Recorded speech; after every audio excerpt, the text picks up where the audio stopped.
What's up, everybody? Look, I've been trying to find a way to get on here because I've been sitting here the entire time and no one showed up. Which is my bad, by the way. I napped like, a little longer than I expected to, than I meant to. Hey, B, I need you to hear. Do you hear the echo? I do hear the echo. That's what I thought. Yeah. Sorry. It's my fault. That's all right. Yeah. It's my fault because I showed up. If I wasn't here, there would be no echo. This is a first, speaking of which, right? So Fredo is here. Fredo is who helped start the channel with Tank. And I'm about to kick him out because obviously we can't do it with this echo. So, B, you're on your own. Good luck. It's an honor, man. You just started it all. Here, I'm gonna bring him down low and then we're gonna fix this real quick. Hold on. Okay. We're gonna put on iPad because that's the only way we can do this right now. All right, Zach, oh, you're gonna switch to your iPad? Yeah. Mm-hmm.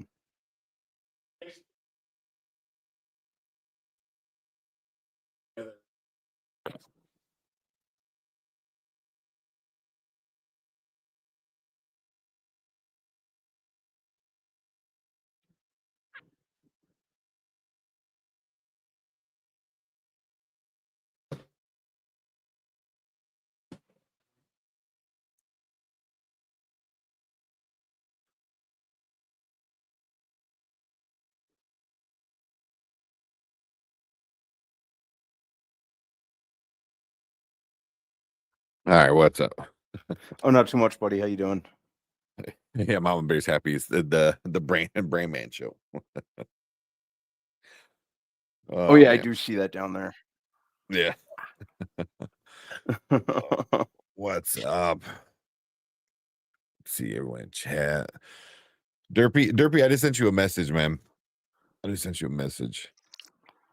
We got Maria, Mama Bear, Collector. Pink looks different. That's funny. Something does look different. Is that a new hat? No, I think she was saying like because Fredo was there instead of me. It was like, yeah, I look different. I got that thing hanging up. The cool Halloween decoration. I got to figure out what to do with. I was like, oh, I can hang it up right there for now. But oh man, see, Fernando's in the house. Maria's disappointed with Wicked. Yeah, that's what everyone's saying.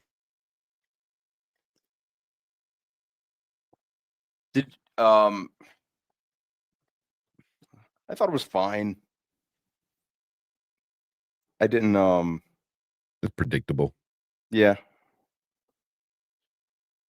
I know. I was talking to like Kenny Sparks. Kenny put out his review. His review was pretty good. Because we were kind of going a little like not back and forth, but we were chatting in one of his comment sections. That was like I'm like a lot of people were surprised by the ending, but I was like, it was like I saw it coming. They told you in the first movie how it was gonna end, pretty much. But doesn't mean that makes it any better. But yeah. Yeah. Go check out Kenny Sparks. He has a pretty good review out.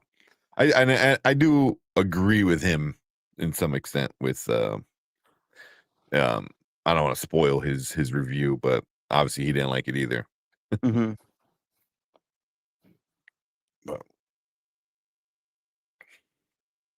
yeah, we're gonna get into that. I knew Dorothy was gonna show up if anything at the end, right? Yeah, I mean, of course she was gonna show up. She's part of the story. I don't think anybody was, from what I understand, a lot of people they weren't upset about how little Dorothy was in it. No, I was fine with it. I didn't even mind how they didn't show her face. Yeah, I actually appreciated it. That was good. Fernando. Thank God I didn't see it. It wasn't bad. I didn't oh man, I didn't even see how it did. I know it killed the weekend. I just don't know how crazy well it did. Yeah, I didn't see the exact amount that it made. Oh, excuse me. Let's see how much. I mean, I knew it was gonna make a lot. I knew that for sure. How much? I'm not sure. Let's see. Because I think Brian was saying like 150 domestically. And it's exactly what Brian was saying. So it made 147 domestically and internationally only 76. So it's exactly what he said. It's going to be big domestic, and it's not going to be a big international. But I'm wondering if it's going to make as much as the first one now, because so many people are coming out and saying how much they didn't really care for it. Yeah, you'd think the name would be enough to kind of give it legs to carry it. Yeah. Yeah. I mean, for sure the opening weekend, but now you got a lot of, YouTubers and, big critics, like professional critics and stuff. Like a lot of them are saying the same thing, so they're not saying it's a great, it's not as good as the first one, which I agree. The first one was better. But but yeah, Dorothy was only mentioned in the play. She was never saw on stage. I mean, it's almost the same in the movie. You really see just glimpses of her. You don't really see anything. Yeah. Yeah, I was fine with it. I thought Cynthia Erivo was especially great in it. Oh yeah. Oh yeah. Like, Yeah. like she was Exactly, Mama Bear. she was the MVP of the movie as far as I'm concerned. Yeah, I'm gonna bring Brian down while he figures that out. Mhm. Oh yeah, 100%. You know, Cynthia Erivo was like amazing. You know, I mean, Mhm. she can just sing, man. When you put Cynthia Erivo and Ariana Grande like singing together at the same time, she just blows her out of the water, man. Mhm. Like Cynthia Erivo is just so much Yeah. better. It's so much better. You know, hmm yeah. Ariana Like, Grande's very annoying. Oh, wow. Am I laggy or not be is Brian Man denied. laggy? What was that? Oh no, I was just saying. Say what you will about her. Um, like just her like off-screen persona, but the talent cannot be denied. Oh yeah, 100%. 100%. The thing is like Mhm. like the marketing, all the interviews with Cynthia and Ariana, Mhm. they're so weird, man. They are like if anybody's watched any of those, Right. like I recommend it just because it's cringy, it's funny, it's just weird. It was like Mhm. they just seem very like out of touch with the real world, you know? Like it's I don't know, man. It's Mhm. weird. It's very just like normal people. Like one I saw was they're outside doing an interview and a Right. helicopter, flies over and like Cynthia Erivo gets like triggered and starts to like freak out and Ariana Grande's like, "Shoo, go away." I was like, what? It's weird, man. It's just weird. Mhm. Yeah, I don't. Maybe it's a theater geek thing or something like that. I don't know. Yeah, yeah, maybe. 'Cause, I mean, that's what a lot of people are saying. Like, oh, you don't get it. Mhm. That's how theater kids are. I was like, I guess. I guess, right? Yeah, Like yeah. I was Well, a little bit of a theater kid because I did speech. I did speech team whenever it wasn't hockey season growing up. I was on speech team. I never acted like a complete freaking weirdo like that. yeah, yeah, exactly. I ain't But you watching do these you. movies, but I do like Grande. Eh, she's just. It felt like she was acting very childish, and not like acting like a kid. It was just like the things she was saying was very just childish. Like in a lot of the interviews, it was Mhm. weird. Yeah, I don't know. I don't know. But Cynthia's awesome actress. Ariana needs to stick to singing, stay away from non-musical movies.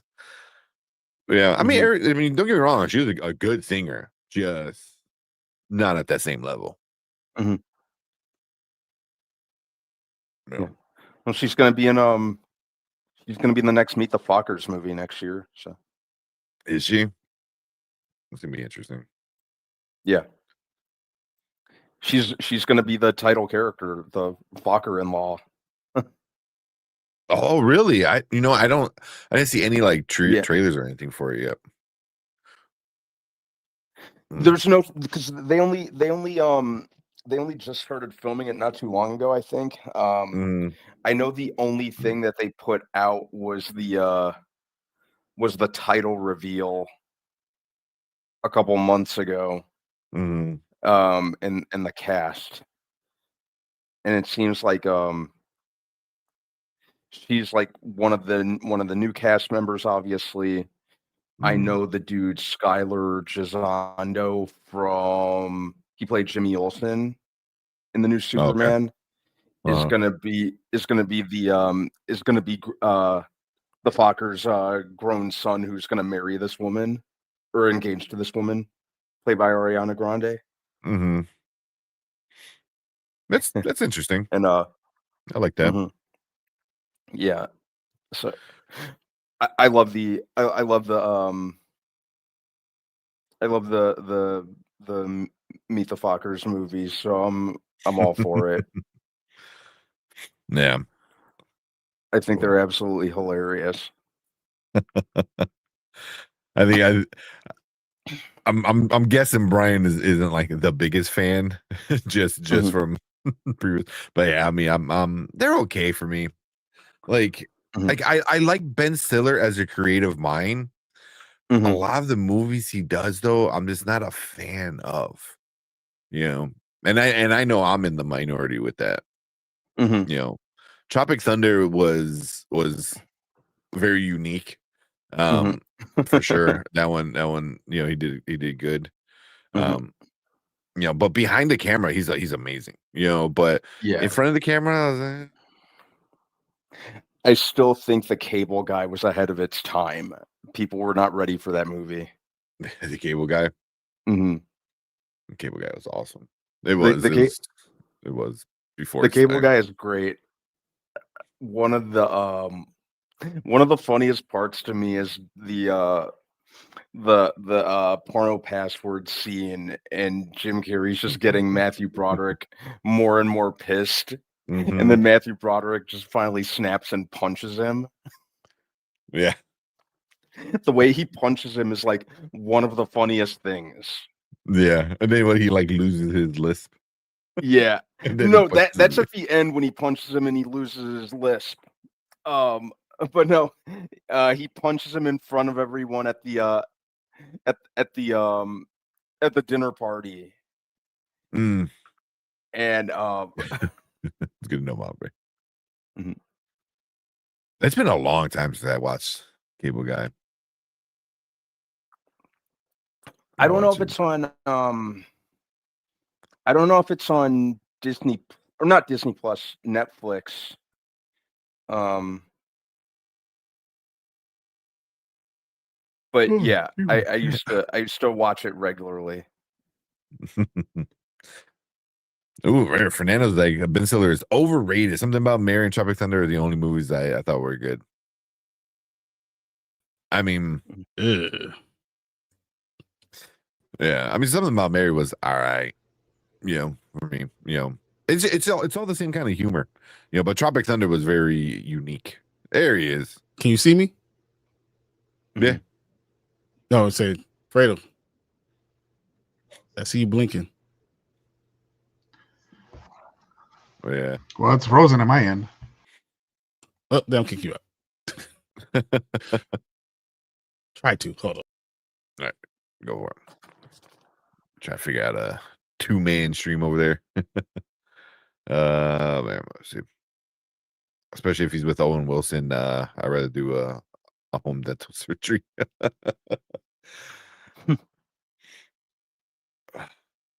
Nah, I rocks with Ben Stiller. I mean, people like love, you know, his all his stuff. Was he in? I mean, like he did freaking what Severance, and I mean that's like one of my favorite shows on TV right now. But Mhm. we did a Dodgeball. You know what? I like Dodgeball, but he's not the main character of Dodgeball. You know, and he's playing whenever he plays a character like that. I think that's when it works best. Like Zoolander, you know, is very goofy. You know, Dodgeball, he's very, you know, obviously very weird. Mhm. Yeah. I like him when he's part of an ensemble for sure. Oh yeah. Oh yeah. And I think he's one of those comedians that works better as part of an ensemble. Yeah. Yeah. Man, trying to see what else he was in. I mean, he does a lot of like little things in the background, you know, Mhm. but he hasn't been in anything recently, like anything too big. I'm looking at his list. Oh, holy shit.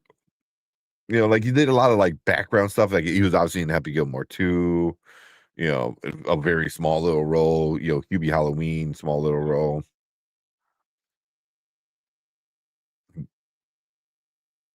I mean, really looks like Zoolander 2, 2016 was probably the last thing he was like the lead in, right?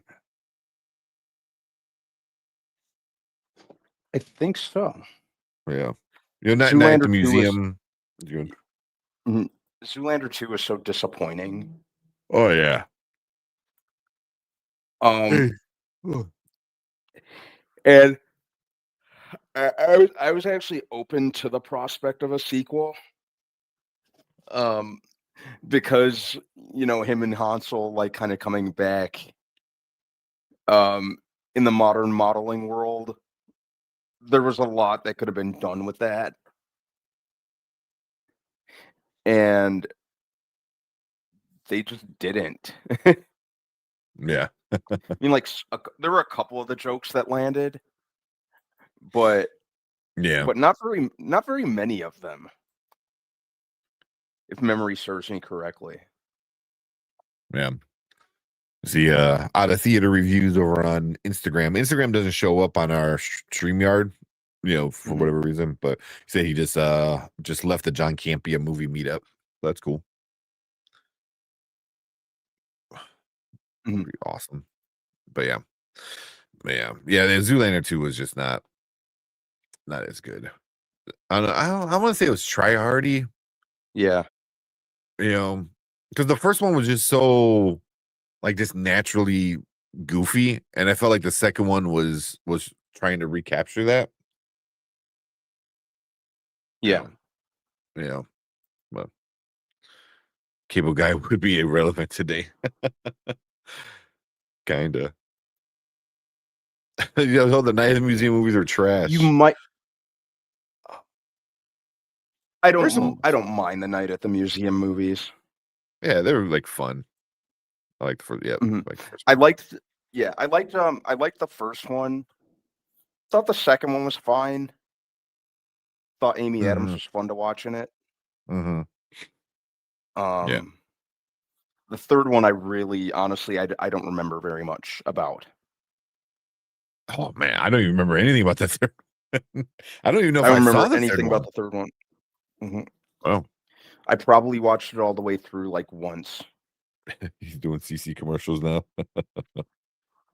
Yeah. Now what's up, Derpy? We're doing panel. Yeah, so Brian and Alfredo are getting their setups figured out. So once that gets all situated, get going. Yeah. The first Zoolander is a classic. It is. It really is. The first Zoolander is great. Holy crap, Kurt Lazarus Blade or Black Panther in Deadpool 3 was a missed opportunity. Kurt Lazarus Blade would be hilarious. Yeah, it would. That'd be funny. Oh man. I'm trying to say Cable Guys wanted Jim Carrey. Is that one Jim Carrey film that would work for a sequel? Chip getting out of prison and discovering people don't have cable and goes to install it to people who didn't ask would be hilarious. That'd be funny. I didn't even think about that. That would be pretty funny.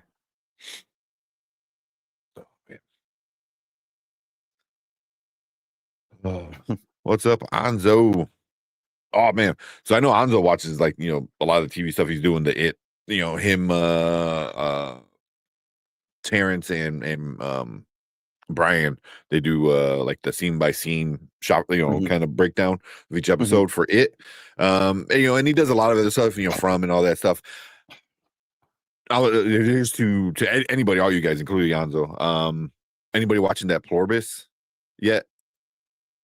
Not yet. I gotta get on that. Get everything else. I've heard nothing but good things. It's so good. It's so good. Yeah, it was because I know, like, me and Brian were like talking like, we gotta watch it, and then he's like, I'm gonna watch it. I'm like, you know what, I'm gonna watch it too. And by Saturday, by the time we watched The Expanse on Saturday, we had both watched the first 2 episodes and like loved it. And then I'm caught up. So there's only the 4 episodes out now, and then Wednesdays are the new episodes. But man, it's really good.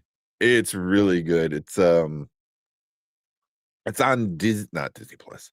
Apple TV. It's on Apple TV, right? Yeah. Apple TV. So if it's on Apple TV, there's a good chance it's a good show. That's the name of it. Put it in chat. Plorbis. It's a really interesting idea of a show. You know, because like I read the synopsis to see if I would be into it, and just the short synopsis is the most miserable person on earth must save the world from happiness. And like it sounds stupid, but that's kind of true. But it deals with a lot of like ethical problems, like individuality, freedom, like actual freedom, and like freedom of choice, freedom of being who you are. It's it's a really good show. It's from the same guy who Vince Gilligan. Yeah, Breaking Bad, Better Call Saul, all the Breaking Bad stuff. He also did shit, what else did he do? He did something else that was another like big one. But yeah, all the Breaking Bad stuff, like he did. That's all like under his name. But yeah, this is very, very different from Breaking Bad though. Like very different from Breaking Bad. I love original kind of like quirky sounding plots like that. So I'm gonna have to get on it. I was just kind of slacking the later half of the weekend. Yeah, definitely check it out. Because I think hopefully we can talk about the new episodes on Thursday, because it works out. Because if the new episode drops on Wednesday, we can talk about it on Thursdays. But yeah, it was interesting, man. It's an interesting show, but I got hooked. For sure. But yeah, but again, like is it anything on Apple Plus? Just saying, hey, there's this new show on Apple Plus at this point is enough to get me interested, because anytime Apple has our Apple TV has a new show, like the odds of it being good, like really good, is like damn near 10 out of 10. Pretty much. They honestly, if I'm looking at it as a whole, they really haven't missed. Because there's a lot of shows I haven't watched yet, but even the ones I don't watch, all I hear is like how great it is. Like The Morning Show, that's the one with Jennifer Aniston, Reese Witherspoon, there's a few other people in there. Everyone's saying how great that is, and then Ted Lasso. Everyone talked about how great it was for years. Yep. Finally, I watched it over this the last year. I love it. I get it. I get why people were talking about it nonstop, because it's such an amazing show. I loved Ted Lasso. I was like, damn. Like, I was surprised, and I was one who wasn't like in a rush to watch Ted Lasso, and then once I did, really got into it. I'm like, holy crap! Everyone was right about this. Yeah. It's so good. And then I don't know if anybody ever watched Mythic Quest. Mythic Quest is great. Like that one's really good. But Dark Matter is one. So Dark Matter I haven't watched yet, but people say it's great. Shrinking, I watched season 1. I didn't get a chance to watch season 2 yet. But Shrinking is awesome. Shrinking is awesome. And then obviously Severance. Dope Thief I haven't watched yet. People love that. Slow Horses, friggin' Silo, the studio. Yeah. I have to finish Dope Thief, but anything with Brian Tyree Henry is pretty class, or it's usually class Mhm. because of him, because he's just that great of an actor. Mm-hmm. Oh So, yeah. but yeah, I gotta finish Dope Thief. Yeah. Yeah. So like I said, anything that's on Apple TV, there's a good there's a good chance it's gonna be quality. So Mhm. and Plorbis is the new one that everyone's talking about for good reason. For good reason. Found it. Yeah. Yeah. Obviously it's not a lot of action. You know, it's more trippy than anything else. You know, it's thought provoking, I guess, Mhm. if, you know, Yep. But yeah. So here's another synopsis. It goes, in a world overtaken by a mysterious wave of forced happiness, Carol Strucka, one of the few immune, must uncover what's really going on and save humanity from its own bliss. So like that synopsis got me. I'm like, Mhm. that sounds like if everyone's happy, why is the most miserable person? But it makes sense once you watch it. It's good. And there's no big actors in it really though. You know, the main character, she's from I think she's from like the Breaking Bad shows. I don't really remember her too much. You know, but Mhm. she's great. You know, but there's no big faces on screen, you know, that you would recognize. At least not yet. Yeah. That's what I kind of noticed. Looking at the ads for it, like kind of Yeah. like familiar actors, but nobody really no one really well known, Mm-hmm. Mm-hmm. which I'm fine with. Yeah. Like I say, just Kind of finished like stuff watching like that from time to time. yeah, it's good. Said just finished watching the first season of Slow Horses with Gary Oldman. It's good. I've already started second. I'm on episode 5, almost done with the second season. Yeah, everyone's talking about Slow Horses. Yeah, Mm-hmm. yeah. Like I said, I love the morning show. Just finished watching the newest season. Yeah, everyone's liking that. Talamasca. Oh, it was confusing again last night. I thought it was the best episode. And I know we're gonna get into it when Brian comes down. Um, Mhm. what you think about the Talamasca episode? Just obviously no spoilers or anything. Just Oh no, it was definitely one of the better ones of the season that kind of pulled me in. I've been kind of all over the place with it. Um, but I thought that it worked a little more for me than some of the other episodes for sure. agreed. It just sucks. It's the last one. It's like, oh shit, I'm finally like really Yeah. into it, and and then that's it. Mhm. It's done. Like Yeah. yeah, Curious to but see where they go from here with it, if any mhm. further. They definitely set up a season 2. I Mhm. just kind of interested, but it was kind of confusing because it goes from like not knowing anything for 5 episodes to them dropping all the information in that 6th episode. So, Mhm. yeah. Yep. You could kind of feels like even the people involved were like, all right, let's speed this along.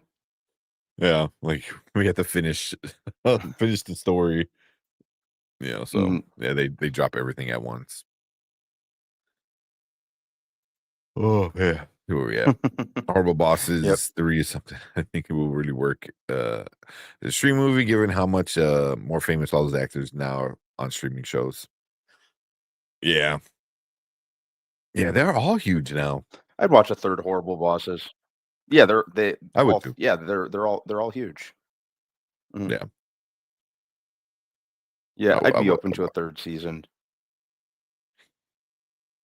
I like that. I've been planning to watch Dark Matter, but no, I never got to it yet. You know what? Same. And it sounds like something I would really, really like. I just haven't watched it yet. Mm-hmm. Well. Did we read the synopsis for Slow Horses? Yeah, I'll pull that up. Check it out. He goes, I'm not really interested in Porbis.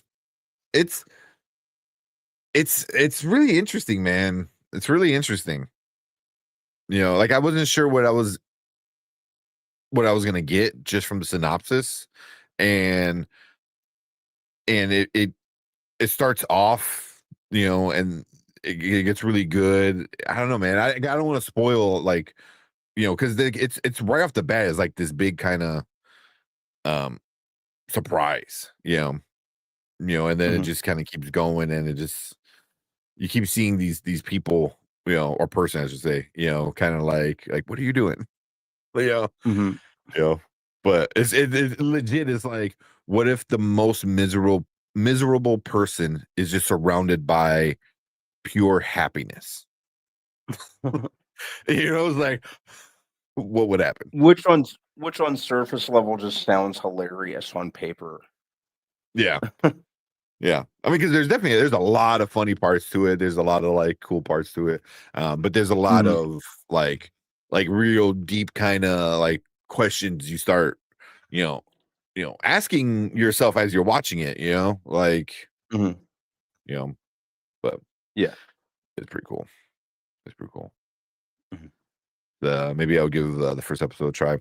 The first episode's wild, because that's when it sets up everything, like, and it sets up everything right away, like in the first episode, and you're just like, holy shit, but then like the deeper parts, definitely go on. Yeah. I recommend it. Hopefully, yeah. hopefully you can check out the four episodes or 5 episodes by Thursday, because there'll be 5 by then. Yeah, hearing more about it is just kind of selling me on it more and more. So I'm gonna definitely try and make time to watch it. Maybe that'll be my evening tomorrow. Yeah. I got a feeling once you watch it, you'll binge it. You'll just like run right through them all. Yeah, it sounds yeah, the plot I think sounds absolutely hilarious. Yeah. I remember seeing the trailer and being like, "Huh, I don't know what exactly is going on, but it's kind of enough to kind of make me give it a fair shot, at least." That's the one of the good things about it too is like the first episode explains everything. It's like here's the whole situation we're dealing with, and it puts it in the first episode, and then everything after that is just dealing with the situation. So like, because the same thing with like the plot, the synopsis, you're just like, that sounds crazy, and then after the first episode, you're like, I get it. I get what it was saying, but then it gets into all the meat and potatoes of it all. But yeah, I definitely recommend it. I recommend it. Yeah, because I think we watched it. Me and my girlfriend watched it on Friday night, and we're like, "Oh, hey, let's watch it." So, and then we binged 2 episodes, and next thing you know, it's like we're like, "Oh, let's watch the next one," and we're like, "It's already like 2:30 in the morning." So, so we had to hold off. And then last night, yes, last night, Sunday night, we watched the other 2, and now we're caught up until Wednesday. But nice. Yeah. So slow horses. Gary Oldman's in it. Olivia Cook is in it too. Anyway. But it says a dysfunctional team of MI5 agents on their obnoxious boss, the notorious Jackson Lamb, navigate the espionage world, smoke and mirrors to defend England from sinister forces. Yeah, I mean that's what I got from the trailer too. It's like a weird group of people trying to save the day. Mm-hmm. You know, damn, it's got 5 seasons. I didn't even know Slow Horses has 5 seasons. Holy shit, Me neither. that's a lot. Why did I think it was on? I'm thinking like 3. I didn't. Yeah, I did not realize it was. I was thinking 2 or 3. Holy crap! Yeah, well, Yeah, I got that it's pulled on up. Yeah, 5. 5 seasons. Dang, that's how you know it's good, man. It lasted over 3 I've, seasons I've on Apple mhm. Like I've definitely been out of the loop. with him. Damn, and Collector said it's already been renewed for 2 more seasons. Wow. Nice. Apple trying to go like legit Pluribus? series. Mhm. No, Slow Horses. Oh, slow horses. Yeah, I heard all type of slow horses, and it's just not my thing. I mean, the only thing is like once it's 5 seasons in, I was like, oh man, do I have time to catch up on 5 seasons? You know, like Pluribus Mhm. was like 4 episodes. I'm like, I can Yes. get caught up in 4 episodes. 5 seasons is kind of a lot. Oh man. Mm-mm. Oh, what's up, Tony? What's good? What's up, Tony? Got Fredo situated or what? It looks like it's good, but then all of a sudden the camera goes out. So Yeah. move further away. There. He's Turn doing it up. he's doing the old man thing. He's like, Hold on, I got this. all right. They'll figure it out. There's only 6 episodes per season. They're an hour long. Really? Oh, there's only 6 episodes. That's not too bad then. That's a short season. That's a short season. Mhm. Oh crap! Yeah. I don't know what movie Brian pulled up to watch. Was there any new trailers?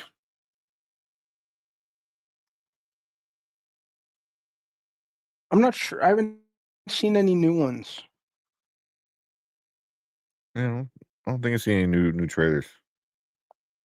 At least I don't think. Oh, yeah. I mean, there's nothing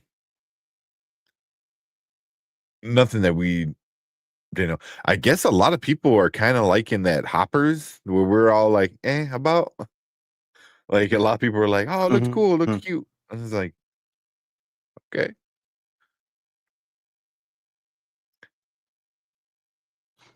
Like, I'll probably check it out just for the sake of talking about it. Um, yeah, it, uh, it was kind of hard to get a read on it based on the trailer. Mm-hmm. Yeah. Yeah. I was like, it's gonna be a cute version of Avatar. That's what I think. Mm-hmm. That's what I Yeah. think. I'm more interested in Toy Story 5 than Hoppers. I see that. I'm kind of half in, half out on Toy Story. I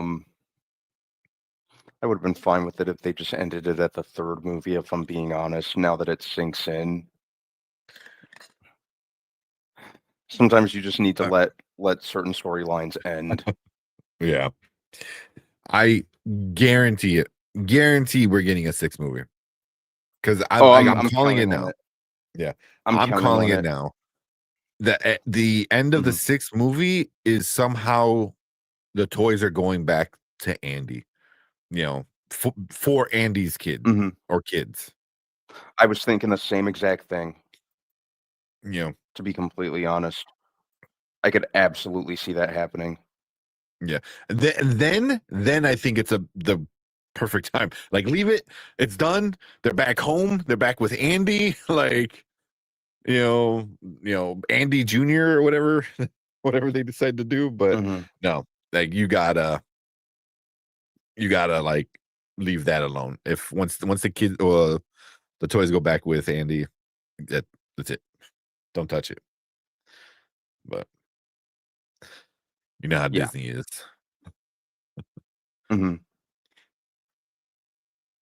Said people like cute. That's why I'm in a lot of chats.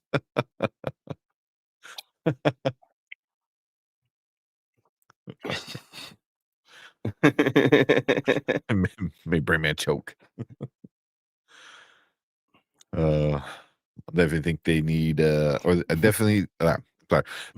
definitely think they should end it after this movie, because Tom Hanks and Tim Allen are not going to be around forever, and I can picture anyone else doing the voices. Yeah, but it's voice acting, you know. They're old, but they're not that old where they can't go into a studio and talk. You know. And now, but I'm going one more movie. You know, I think we're gonna get the same thing where the first Andy, you know, for the first Toy Story and Toy Story technically 4, you know, you have the baseline of Bonnie.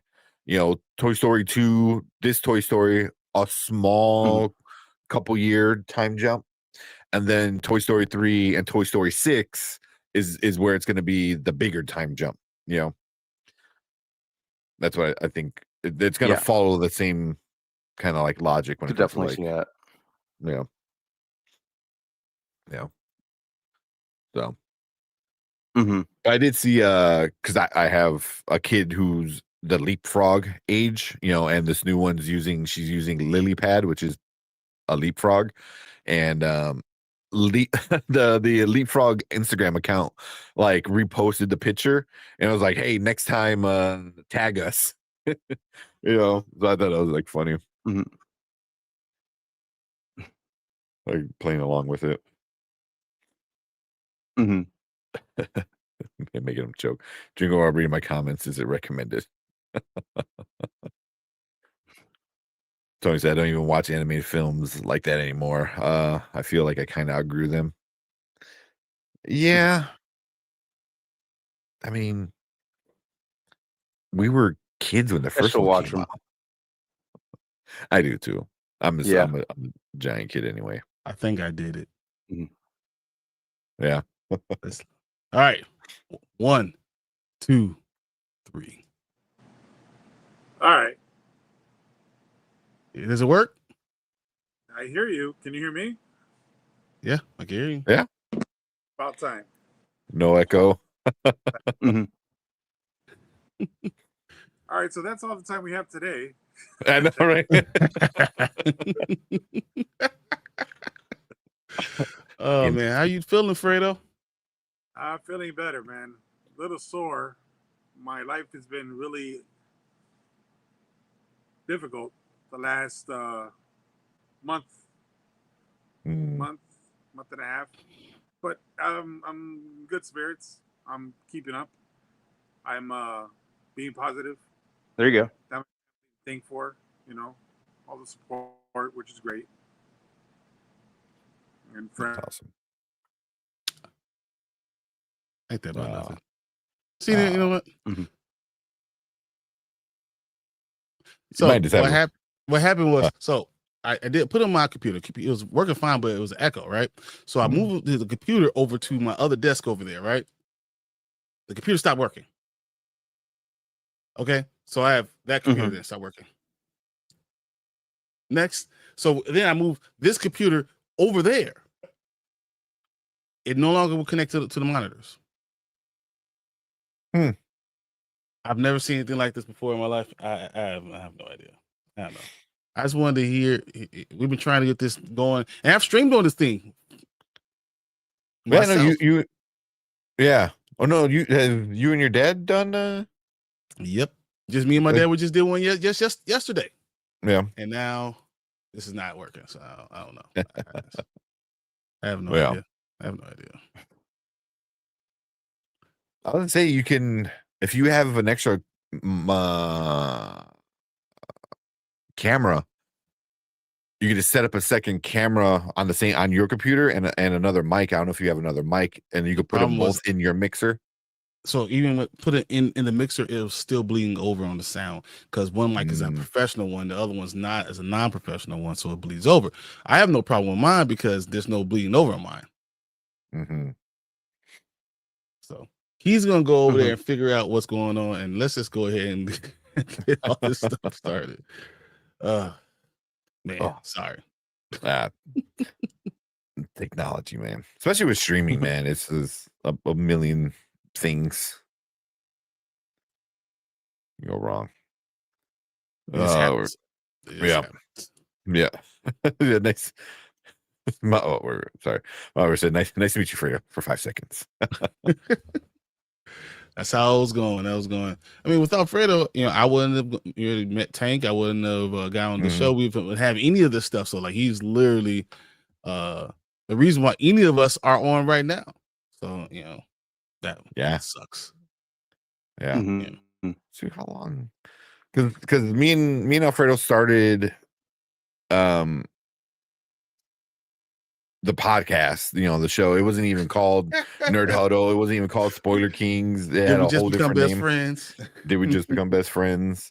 And then that kind of evolved into the sport thing, because we're like, let's since we always talked about the Bears, in football, so we just made a Sunday show, and now neither of us are on the Sunday show. Brian and Martin, you guys, definitely run them.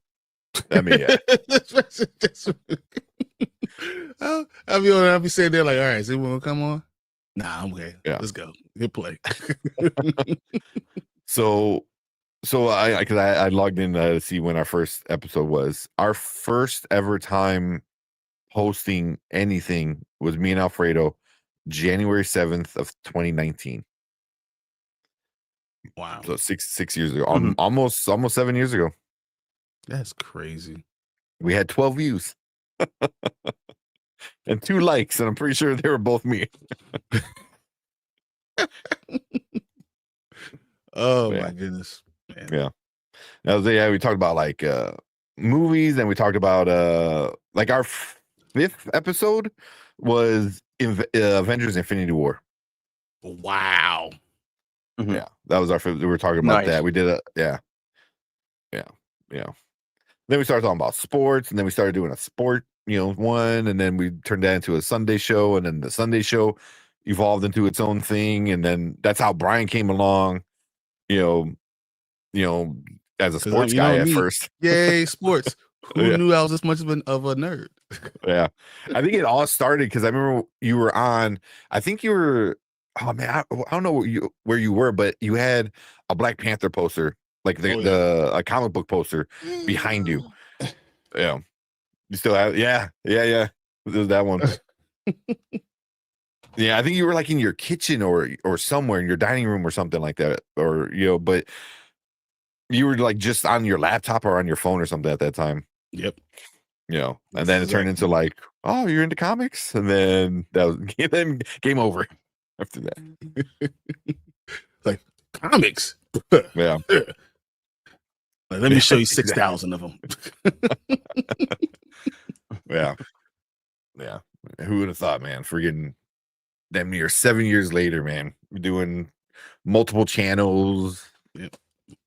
Juggling stuff and having fun and talking to you guys. Honestly, this is why I was even upset when we were just doing this stuff. Being able to talk to you guys and have the conversations that we have is the best part of all of it, honestly. It really is. Speaking of like Derpy, he's in chat. He's legit our first fan. Like, he's our first fan. He was, that's why he's number one fan, because he is legit the number one. He was the first one fan. So, yeah. So I know he wanted to come on. He wanted to talk. He wanted to talk Wicked. So, well, we'll get him on soon. I know he's doing a lot of cool things on his channel too. So make sure you go check out Derpy. Oh yeah, Derpy has sent me a lot of stuff, and I was like, man, I was so busy. So we got so much stuff going on in this house. Even when Fredo came in, I had so much stuff going on, and Thanksgiving, and then you got family and people wanting to be in here, and it's just a lot. It's just a lot, So Yeah. Mhm. Yeah. I didn't even. That So time of year. Anzo was going to do Welcome to Derry a watch party yesterday, and Mhm. he said something to me, and I was like, "Nah, I can't even almost do anything right now, man." Yeah. So did he do the watch party? Nope. I So he didn't do it. oh So, ah but he's going to do it next Sunday. I was like, "Yeah, I'll be there. I'll be there." yeah. The watch party will always do pretty good. Do really So good actually. this one, Oh, cool. so Captain America and Black Panther. It's Mhm. Hudlin, right? Yeah, Hudlin. Yeah, Sons of Our Fathers. Very cool. So I have the comic book. So, but when you have Mhm. comic books and I've already bagged and boarded it, I wanted to read it again, right? So I just got the graph, just went and got the book. Yeah. So it's all the day, Yeah. Graphic novels usually don't hold any value. Yeah. So exactly. so buy it and you can rip it And you tear it up and read reread it. you blue in the face. Yeah. See all of it. Usually. There's some graphic novels that are worth something, but most of them. I love this first page. I don't know if you guys can see what they say. First thing it says, "I hate Nazis." Nice. Nice. I see it up there. Can't see it. Can't quite see it, but Yeah. It's I still really love it. small. But yeah, first thing he says, "I hate Nazis." Mhm. Man, I can't see it because I'm terrible at this. My finger's never in it. There you go. There you go.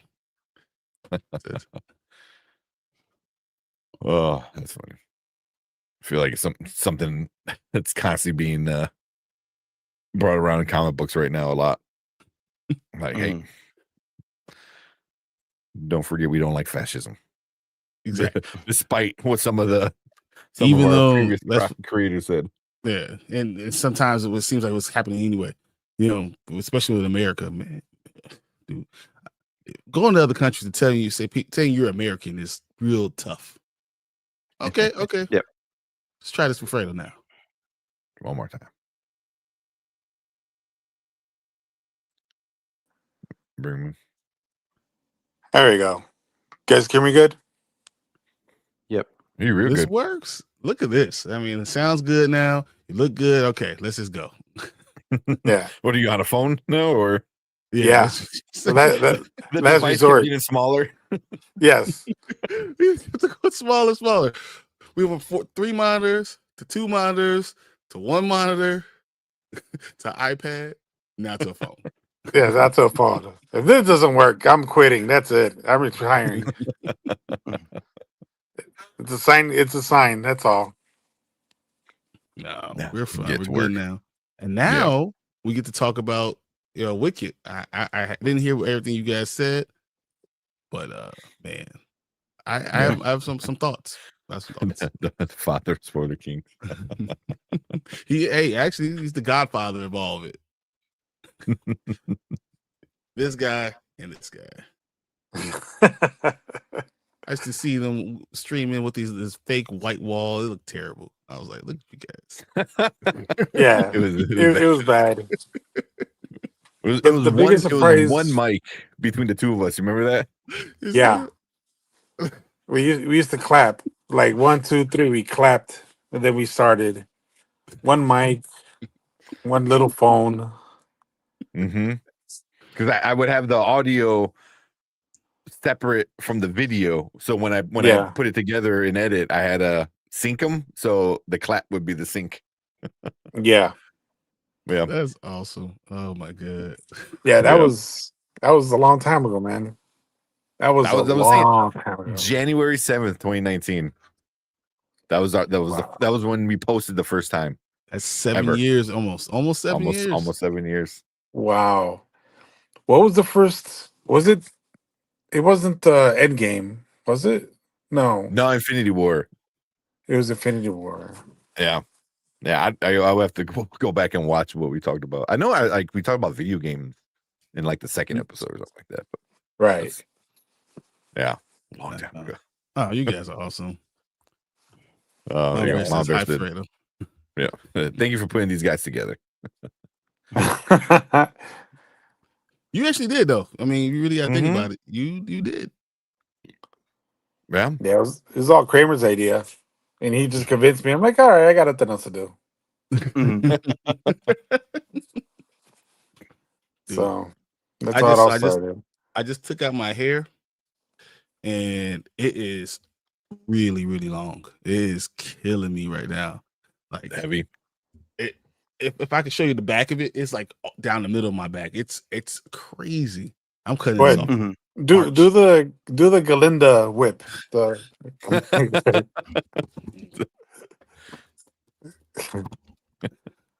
There we go.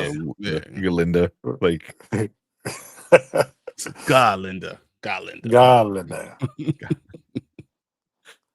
Oh man. That's what I thought what There it you was. go. She got the same one. So I have an original Maybe what copy. I really do have an original copy of it. I might have two. Yeah, let me check it out. She remind me next time we come in because I might have two copies of it. Oh yeah, I forgot to bring up Danny because he came right in when everything was getting situated. But Danny said, "What's up, fellas? Where's the third panda? Y'all can't form Papa Bear. Papa Bear. Papa Bear. Yeah. That's awesome. Hey, that's funny. How about bears? Oh, just wait till tomorrow. Wait till tomorrow. I'm going ham. People are going to be like, "What the hell? This guy's crazy." It's happening. It's happening. We're the luckiest team in the damn world. Oh, and that's awesome. That's happening. 100%. I'm gonna hold my thoughts till tomorrow. I have my own share of thoughts. Papa Panda reference. You're a real cartoon. Yeah. Oh man, that's awesome. There's a ghost in the house. Like last time, kept kicking you out. Dude, yeah. That was pissing me off too. Man, Tony's jealous with the hair. Dude, Tony, it'll come. You know, honestly, you can have my hair. I'm telling you, I'm cutting it off in March. In March, I'm cutting it off. I'm gonna donate all of it and be done. I'm out. You gotta put locks. What is it? Locks for love. Locks for love. That'd be nice. Go with that. Where's the hate? You see, feel the hate in here. I knew Anzo had to be saying something because I felt it was like a breeze. It was like hate. Like it was kind of hot a little bit. You know, it was like hot breath. That's how you know there's some hate coming on. Yeah. Oh, jeez. But I was telling Anzo and everyone else like to watch that Plorbis show. Plorbis, you know, because I know, because I think right now me and you are the only ones that seen it, and I'm fully caught up. I watched all 4 episodes. So I've only started sticking with. Why you hating, man? You mad? That's all. You mad because we beat your team. Oh, that's right. Yeah, you're a Steeler fan. Oh, I blame your head coach for that one, man. Why he didn't kick that field goal? Yeah, I don't even understand what he was doing. As far as Plorbis goes, it shocked the hell out of me. And then at the end of episode 2, I was like, "You have nowhere else to go, right? Like, this is it." And then it did. Yeah. Yeah. Oh man, it's awesome. I mean, I love shows like that. And then honestly, I was sitting there. I was the Bears game just went off, and I was looking at it. I was like, man, I heard about Plorbis. Maybe I should Plorbis. I mean, I should just check it out. And I text you guys. I was like, hey guys, I'm going to check out this little show. And then I didn't realize how big it was because it's like everywhere. Yeah, and man, and it was good. I enjoyed the opening, and now it's got to a point where I'm going to definitely be watching it every week as it comes on Wednesdays. I'm there. Yeah, I was telling everyone to catch up. You got till Wednesday to catch up with 4 episodes, and then the fifth episode comes out on Wednesday. Then hopefully Thursday we could talk about it and kind of get caught up with it, because all the people that I watch. Can we really? You know what Thursday is? First of all, maybe not this Thursday. Maybe not this Thursday. What's going on Thursday? Yeah. I mean, I know something's happening on Thursday. But also, even then, it's Stranger Things weekend. Yeah, after that. Sure is. Yeah. I got to figure out when to make time to start watching that. So I actually pulled up the trailer, the second final trailer, but I don't even know if I want to watch it. Well, Mhm. what? Bel Oh, Air, yeah, and Bel Air came out Bel tonight. Air? Yes, Oh, is that tonight? yeah, Okay. Holy shit, that sure is tonight. yep, Yeah. Yeah. They're halfway through first episode, but gotta watch Bel Air too. yep, exactly. It's so much to go on. Ooh, When I'm nice. seeing Knives Out, Wake Up Dead Man's Theater 7 p.m. That's awesome. Yeah. There's so much to watch, and you know, honestly, So much. we could talk about Talamasca. I actually liked the last episode. Then we were kind of talking a little bit about it. Yeah. It's like, see what happens when you give us information? It's a good When stuff episode. starts to make sense. when you actually start to do something. It was like 3 episodes. I just had to stick. I was like, do something, something, And now it's like, oh, that was amazing. I wish I would have known a little bit of this before. I wouldn't have hated on this show so much. And then then we'll see you never. Maybe a season 2 if we get it. That's hilarious. No. Terrible. No, not no doing one doing that that one. I understand. I mean, it burned a lot of bridges. It really did. But that last episode was really good and brought a lot of stuff together and made a lot of clarity for a lot of stuff. You understand why characters were in it before, because you're like, where the hell is Doris here? Who the hell cares about Doris? Oh, you're the most important character in the show. Okay, gotcha. Yeah. Yeah. Oh my goodness. That was good. Yeah, I'm kind of curious what Danny, because I know Danny was a fan of all the Anne Rice stuff too. I tune in to hear geek talk. I don't care about no dang on hair. Another hater. Can you guys feel it? The hate? The bald man hate. That's what you feel like is going on right now.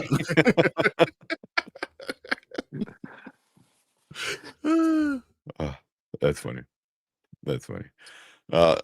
Man, but I'm kind of curious to see what Danny thought about it, because I like I said, he's a Dan Rice kind of fan with all the other stuff. So yeah, maybe get Danny on and record a season 1 review. Well, let's talk about Wicked for Good, so I can let's get on that. Let's actually talk about it. Yeah. Collectors out of here. Have a good night. Yeah, you guys didn't really like Wicked for Good like I did. Not like you did, man. I saw your letterbox. Not like I'm not gonna say it's not one of the best movies. It's not better than the first Wicked, even at all. But did I hate it? No, not even at all.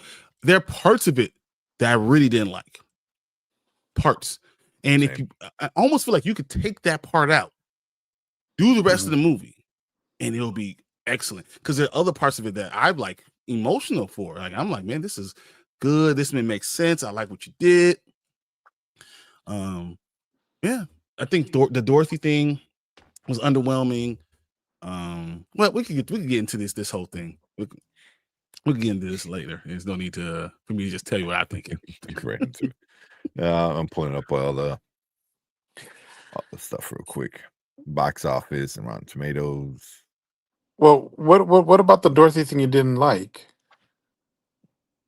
I didn't like anything about the Dorothy thing. I thought that was just terribly done. I thought that it could have been done so much better. You could have actually had her be somebody or anything, but even that, it just was. It's not her movie. Yeah, she has her movie. She has her story. What? I just didn't like her overall. I didn't like. It didn't make sense with the scarecrow thing. Didn't make sense to me. But he wasn't actually there. Even though he was the first one. It's like it didn't all mix. It didn't all make sense. So like, that's one of the big issues I had. I like the whole idea of the scarecrow, but he was supposed to be with Dorothy first, right? But he wasn't. So like, I don't know. It's just little stuff like that. Well, just look at it this way. Like, here, for example, you got the Batman series, right? You got Batman with Michael Keaton, where the Joker kills their family, but yet the other Batmans are different. Almost same storyline, but it's kind of different. Joker didn't kill him, or he died, or whatever. And it's almost like a parallel universe, different setting. I kind of like what they did with Dorothy, because I even questioned it. I'm like, this is off. But what they did was they took the original movie and made a prequel from it, from that. And the reason they didn't show much of Dorothy or changed it because I believe they said they wanted to keep the image of what's her name, Garland, the actress Judy who played Garland, yeah. Dorothy. Yeah, Yeah. Mhm. they wanted to keep that image. Like, okay, they don't want to put someone new or someone who looks like her. That's why they just kind of mirrored it. You know what I this sounds a lot understand. like? Recast T'Challa, but you said still don't do it 70 years later. I hear you. I see what's going on. I see what's going on. I see that was you guys wanted you started it all up. You guys found a way to get me started. No, I was kidding. Yeah, because if you think about Oh, it, it all connects. in the Wizard of Oz, the witch put the scarecrow on fire. Dorothy got the bucket and wet, to put out the fire, but actually got the witch as well. You can't really put that because the witch turned.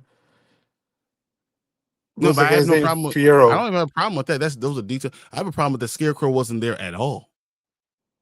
With Dorothy, he's a very big character. Like he was the first of them. Mhm. He was the first one that they got down. So it didn't even Yeah. match up with Mhm. that. Like, so Scarecrow is the first one that Dorothy meets. And he wasn't even a Scarecrow when she's already off to see the wizard. Mhm. That's a big difference. That's a huge difference. Huh. I mean, they did Well, it no. right after though. Like she So- she got sent off, and then So he they gets were all- taken away. But he as a human still. Yeah, and then like she flies and turns him into And the she flies, scarecrow turns like to a Scarecrow, immediately. but she's already going towards. So he wasn't with them. When you even go back to the scene, Mhm. he wasn't with them when they were talking to the wizard. He wasn't there. Yeah, he was. No, You just didn't see his face. Yeah, he was. You just didn't see his face because he walked all fucking zombie like. It was weird. Yeah. You just didn't He see. was there. You didn't see his face because they were trying to keep it a secret. Like, it's Fiero, but Right. shocker. But yeah, Like I told Jess at the end when they show Fiero's face as a scarecrow, I'm like, why does that scarecrow look like Ryan Reynolds? that's what everyone's saying. I'm like, he looks like Ryan Reynolds. And just like, no. And then we watched it again, and she goes, "Oh my god, it does look like Ryan Reynolds." I'm like, "Yeah, I'm telling you, it looks like Ryan Reynolds." Mm-hmm. It's Mhm. that burnt face kind of thing. Yeah, the knapsack. Yeah. And speaking of burning, when Alphaba was turning the shoes red for Mhm. Nessa, she says, "Oh, I feel hot. I feel it. I feel the heat. I feel like they're Mhm. on fire." Mhm. Isn't she Mhm. paraplegic? How do you feel if you can't I didn't even if think you about can't that. you're paraplegic? You can't walk. You don't have any But it feeling. might How do you feel the heat? she might not be, actually she could just her legs might not just work. Mhm. It could be as her legs don't work, but you can still have Just, feeling yeah. in those legs. You can't actually use it to walk. Hmm. You know what I'm saying? You can still have feeling in some of them. Some not everyone is Like completely has no numb. yeah That's true.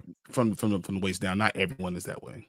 Okay. Mhm. Well, I mean, I asked Jess, and she's like, leave me alone. We'll just watch a movie." I'm like, "Okay, Mhm.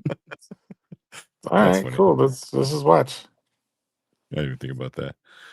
Just have a good night. Fantastic show. Catch you out next time. All right, Danny. Yeah, we'll reach out, man. I know I want your take on the other Talamasca. stuff, but yeah. I definitely want to know Talamasca because that was good.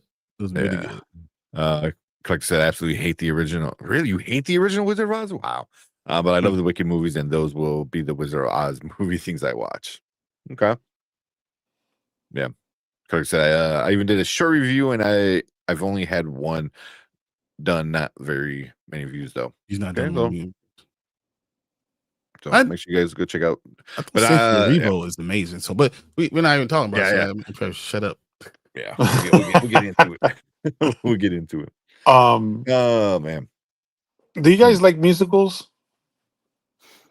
Uh, Because I'm I'm not kind of crazy about musicals, but these yeah. two movies, Wicked and Wicked for Good, is Mhm. something I would not mind watching again.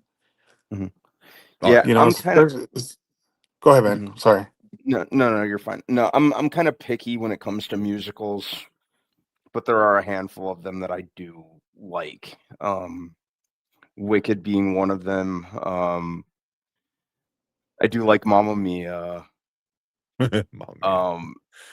And I think I like the musical more than the movie itself, but I did think the movie was entertaining enough. I kind of like Rock of Ages because I like glam rock and like 80s hair metal, so I was kind of a sucker for that one. Yeah, so I'm not crazy about musicals at all. But Mhm. like I said, these two movies I would not mind watching. Like I watched, what was it, the Wicked for Good on Friday, and we watched it Mhm. again yesterday. And Bella loved it. It's Bella. Yeah. I love Wicked. Badass. There you go. There's my little baby. Yeah, Yeah. Oh, yeah. so I love the Hamilton. Yeah. All Disney movies are all musicals, really. Think about it. I like the Sound of Music. Mm-hmm. Moulin Rouge, I like that. I mean, as I said, even the remakes, these remakes are musicals. Like I have no problem with musicals in themselves. Like I enjoy most of them. So I don't know. I just want the story to be good. That's my biggest thing. The story has to make sense, and the acting needs to be fire. Yeah. Which is like a good example is Greatest Showman. Greatest Showman is so good. Like the story, the acting, the musical numbers, and then you just had like a star-studded cast. Zendaya, Hugh Jackman, Zac Efron. A few other people I can't think of right now. But yeah, But yeah, when they're good, like I don't like musicals, but like I watch them, and every time I watch one, I was like, oh, I like it. You like Little Shop of Horrors? Oh, I do like yes. Little Shop of Horrors. That's a classic. Classic. That is a classic. Yeah. So yeah, Feed me, Seymour. Feed me. Yeah. But when you have somebody like Cynthia Erivo who can just, man, she can sing, and then She and it belted. just, man, yeah. So yeah, she definitely brought this to like a whole nother level, I think. At least on screen. So, is it just me, or does she look more attractive green with hair than actual real life? I will say this. I feel like it looks like she has plastic surgery done In real life? Oh, really? in real life. Or without? Because how Cynthia Erivo used to look, she doesn't look the same. No. So that's what I'm saying. I think she, like her cheeks weren't always that prominent. She looked more natural, and I thought she was pretty then.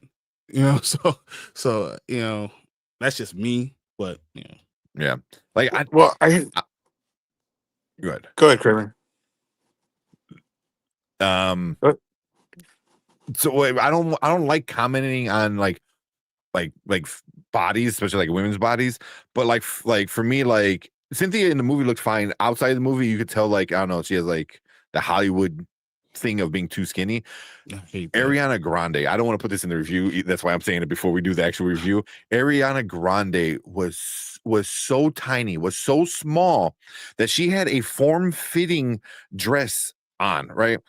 And it still like had gaps in it because she was so small that her dress couldn't even fit it like her. It was just like it didn't look healthy, and that's why I didn't like that image going to my children with her being that skinny. That you have to be that skinny to be okay. I didn't like that optic. I just, and I don't want my children even thinking that that I have to be that skinny and that's what it is to be pretty and all this other stuff. I hate that. I hate that idea.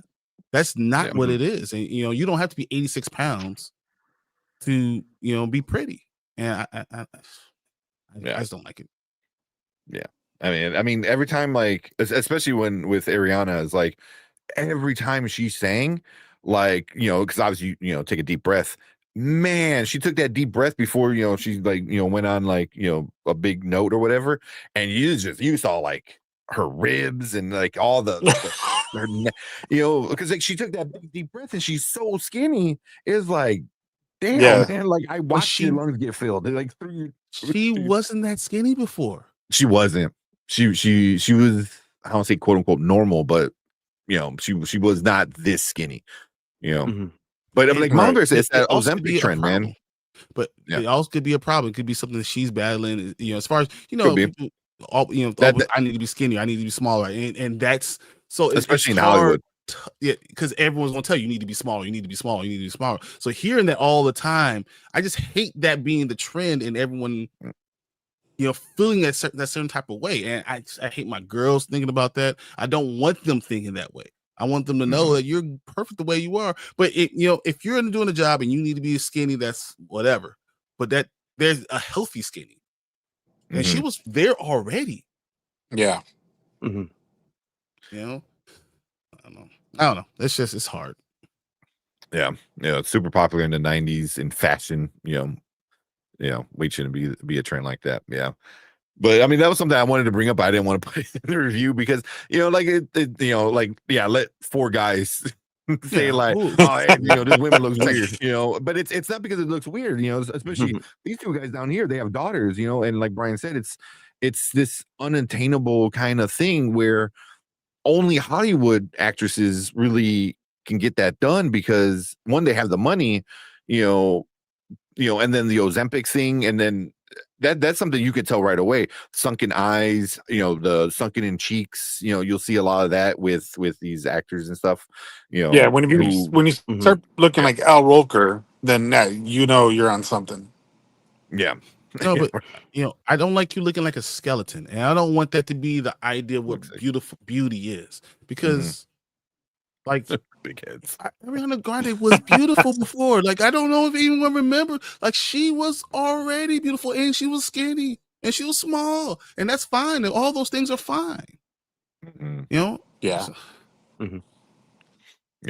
That was the one thing that really, every time she sang, I'm like, man, that is a form-fitting dress, and there is still like gaps, between you and the dress. It's because she was tiny. She was tiny. And it's hard because I didn't hate what she did. Like, she wasn't the best part of the movie, but I didn't hate her. And I don't like Ariana Grande usually in her acting. I didn't hate her. I just don't. I don't know. She was passable. I mean, she did what the role required, I think. No, I think she hit exactly what she was going for. Yeah.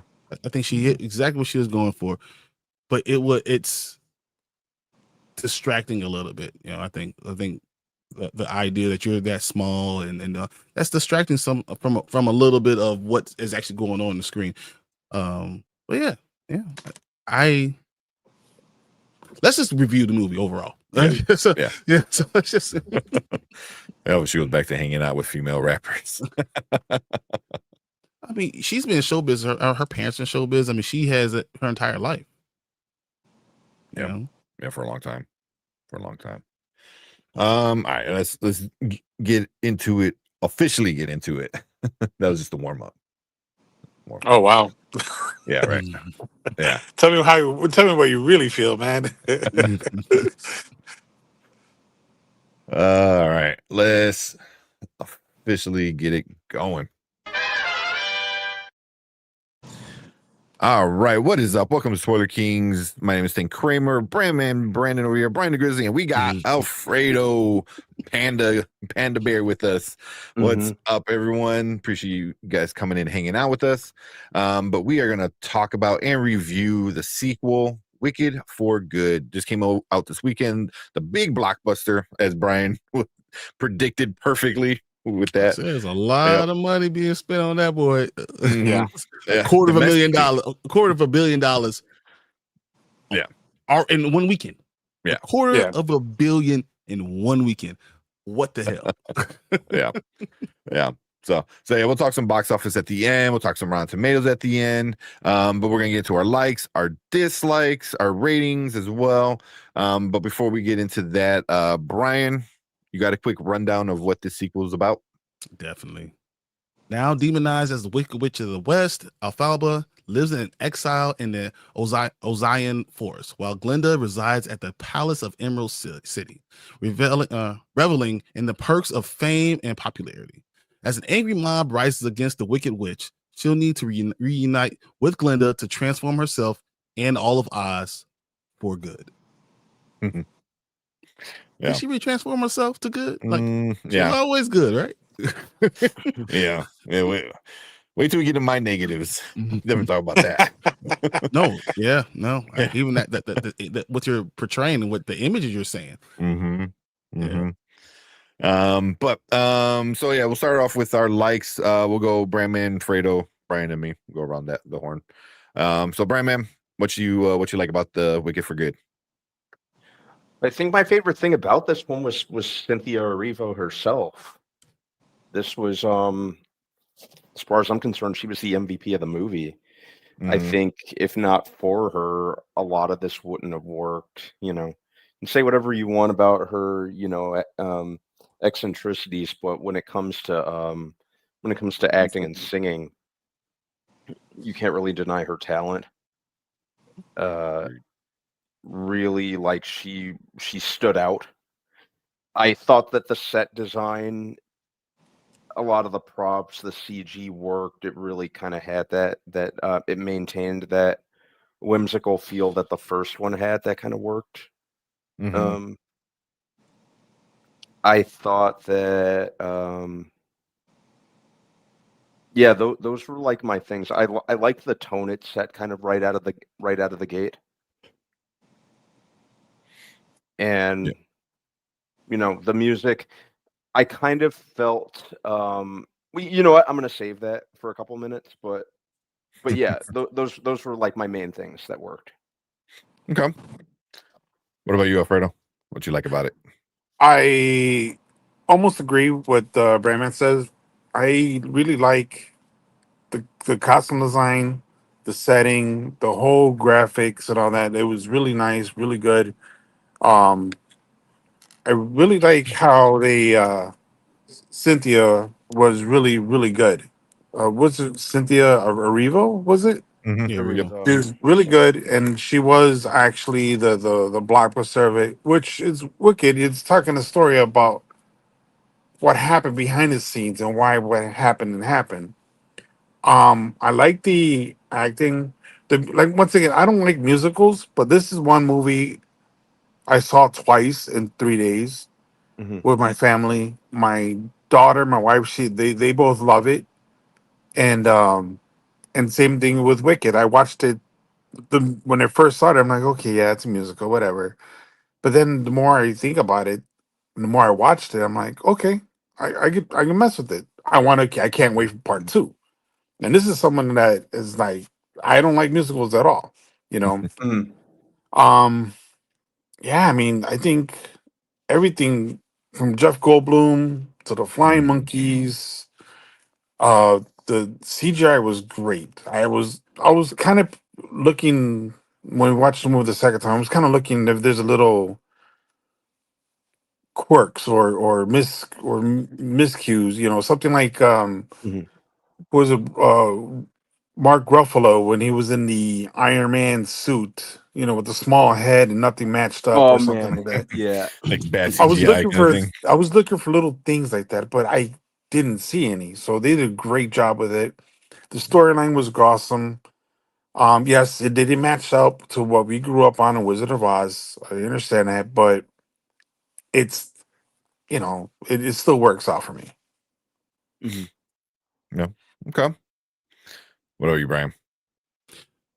All right, so I think it started off with a bang. I thought the opening scene just was great, and then when you finally see the Wicked Witch again or whatever when you want to say it, Alfalba, she was doing an amazing job. Can you imagine doing guerrilla warfare and being alone and doing all this stuff and fighting for these animals, fighting for what is supposed to be good, and knowing that what's going on with the with the wizard. And I thought all that was fire. And then honestly, as much as I could talk about Ariana Grande and Cynthia Erivo, when they're on screen together, I'm not talking about the words, just the chemistry between them Yep. is electric. So like you literally feel like there's something they're playing off each other so well. I don't necessarily like all the words and all the dialogue that was being said and what the whole point of it was, but every time they're on screen together, you felt it. You really did. Even when they're upset at each other, even when things were going wrong, when Prince Fiero like chooses Elphaba, like it still, you felt like this rivalry that it was playful. It still was, respectful. Like, man, she was mad. She was mad, but when she was attacked Elphaba, but Elphaba, they didn't do anything dirty. It still was understandable. I just thought it was really well done. I love the duets. I think Cynthia Erivo is an amazing singer. Her voice is special. Like, yeah. And I'm not saying Ariana Grande is not special, because I don't want to say, because I'm giving one, not saying that she's not, but Cynthia Erivo is, good Lord, special. Like, man, you can sing whatever you want to sing and it sounds good. And I think they did a good job overall, even trying to kind of end the movie. I enjoy the ending. Oh, and the twist they had with the wizard. I mean, I knew it was there, right? But still liked it. I wanted to see it and make you really feel like a total terrible person. So there's a lot to like about the movie. I don't, I want you to know I liked a lot of this movie. Okay. Yeah, and for me, I'm obviously right there with you guys. Cynthia Erivo is like you said, something special. Like like she can sing, and it felt like effortlessly too. She's just like, let me just hit this crazy high note and make it sound perfect. But yeah, I mean, the set design was great. It's starting right off of like, oh, she's the wicked witch. She's the one everyone's afraid of. But the set design was great. Everything like that.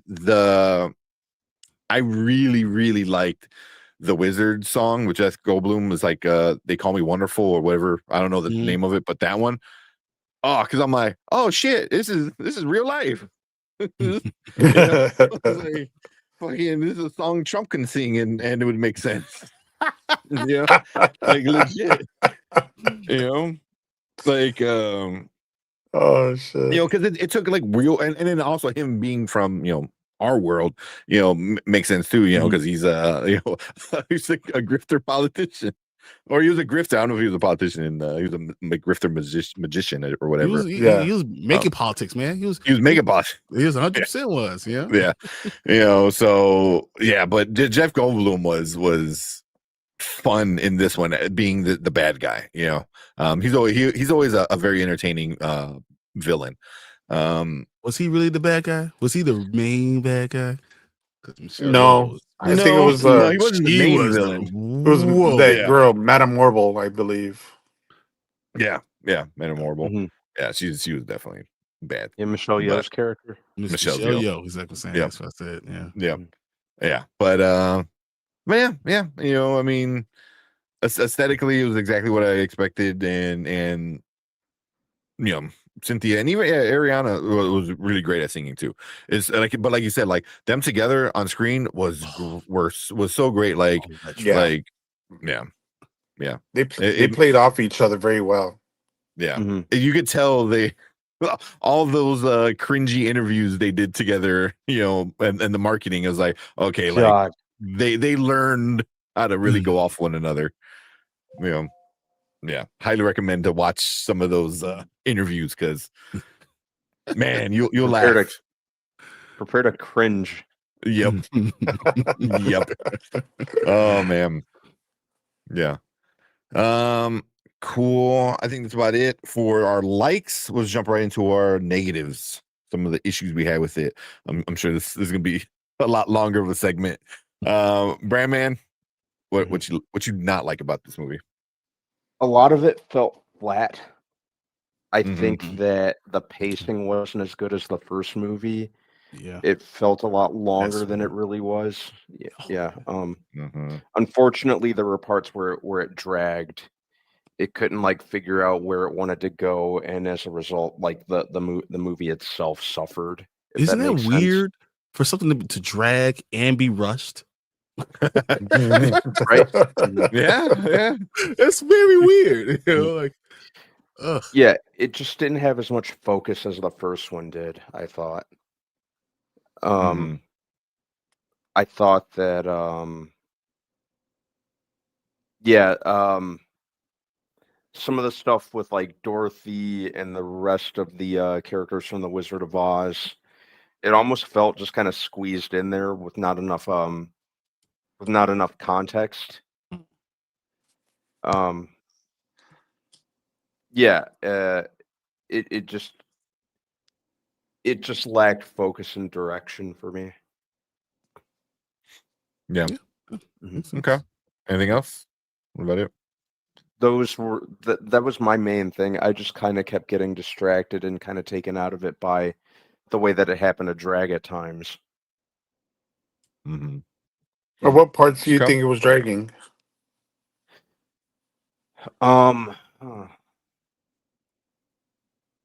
If I'm being honest, shortly after the opening scene where you see what Elphaba's been doing for X amount of time, after that, I just kind of everything forward probably until Elphaba's sister got crushed by a house. It just kind of dragged. I was just kind of taken out of it. Okay. Mm-hmm. Mm-hmm. Okay. Okay. What were you afraid of? Some issues you had with the movie? So I was growing up with The Wizard of Oz, right? So it came out when I was 3 years old. No, I'm just kidding. I'm not that old. Yeah, I was But gonna say no, the maths, guys. The maths. No, so I grew up with The Wizard of Oz. I always watched it when I was a kid. It didn't match up to the storyline now. Like I grew up with the ruby red slippers. The slippers weren't white. I grew up with the all four face the witch, not just Dorothy getting captured and being trapped and all that stuff. And there was a lot of what ifs, you know. One of the what ifs, not what ifs, but it was a lot of questions like, for example, where I mentioned she's paraplegic, and how does she feel hot or heat from the thing? And then the other one I had a question was she was trapped in a cellar or something or in a box, and she escaped to to pour water on the witch. Which She set that up though. She set the whole thing up because she had the bucket of water already there for her. She how knew. does she escape? They did not once did she take off the padlock and ran away and get the I didn't broomstick see her and put a set up? padlock on it. Exactly. It wasn't a So padlock. you mean She to tell just- me she was there all that time talking to Ariana or Galinda, and she did not hear through a thin paper box? And then all of a sudden, okay, now Galinda's gone. Now I could go, oh, what's this? A bucket of water. I know it was a setup because that cloth that she read from the monkey that gave her the cloth, it said on there, stand in the spot, there's a hidden trap door, whatever. You know what I'm saying? So I'm sure there was something No, here's the problem. behind it. You know what the trap door was? The same cellar that Dorothy was in. It's Was it? that. No, it wasn't. So it was so I don't. Was it? we didn't see it. So because you don't see her, you see, but where it is, where that drop, where they're knocking, is the same place she opened up the door, but she couldn't see inside because it was dark. There's no lights in there. I thought she was in a box. I don't know. It looks like it looks like a box. She pulled up the cellar and she threw it in the cellar. Okay. Yeah, because they had See, like the POV of looking up, Mhm. from Yeah. Dorothy's point of view. Right. So this is imagine it's a stage, and you underneath, opened up yeah. like it was a magician, and you opened up the stage, you threw it underneath. Well, where Cynthia dropped was also underneath the stage. I see. Mhm. Well, I mean, that's there's a lot of stuff in I don't think it's a just problem. just read the book and just informed me. Well, the ruby red slippers should have been white, but back then they couldn't show enough of the shoe, so that's why Because it they was in changed it color. to red. I thought Right. it was because it was in color, and they needed something that was going to pop with the color. Yeah. So I mean, it's little things like that. You know what I'm saying? It's nothing major. Overall, I still like the movie. If we go see it again, which I think we are, but we'll see. Yeah. Okay. What about you, Brian? Some issues you had? Okay, so I got a few things. It felt. I felt like they were rushing certain parts and they're dragging other parts. So, like the description of their days was really dragging out, and there was no reason to drag it out as long as they were doing.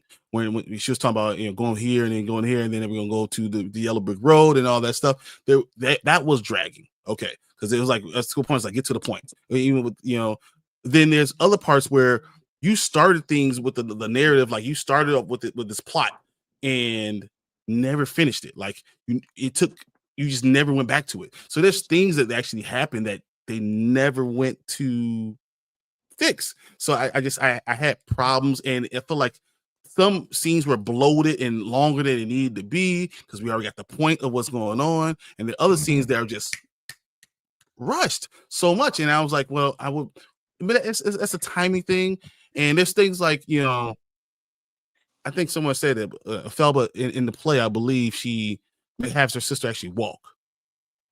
Yeah, I think Marver said that. And that's a big part of the play. And instead, she just was flying and she fell back into a chair. That seemed rushed, but that was a very important scene, right? But there's other things where I'm seeing them, on the yellow brick road for forever and dealing with all of that stuff. And I'm like, okay, so I feel like they could have trimmed some pieces, but that's just what you're gonna do. That's not like it's not like this huge problem. It is what it is. I do believe some of the transitions were like just kind of like going from scene from place to place when you're going from character to character was going kind of didn't go smoothly. Just was not a smooth transition in a lot of places. But once again, that's directing and cutting up of a movie. That's not necessarily the movie itself. The movies that probably not have the movie. There was no need to do a love triangle. Yeah.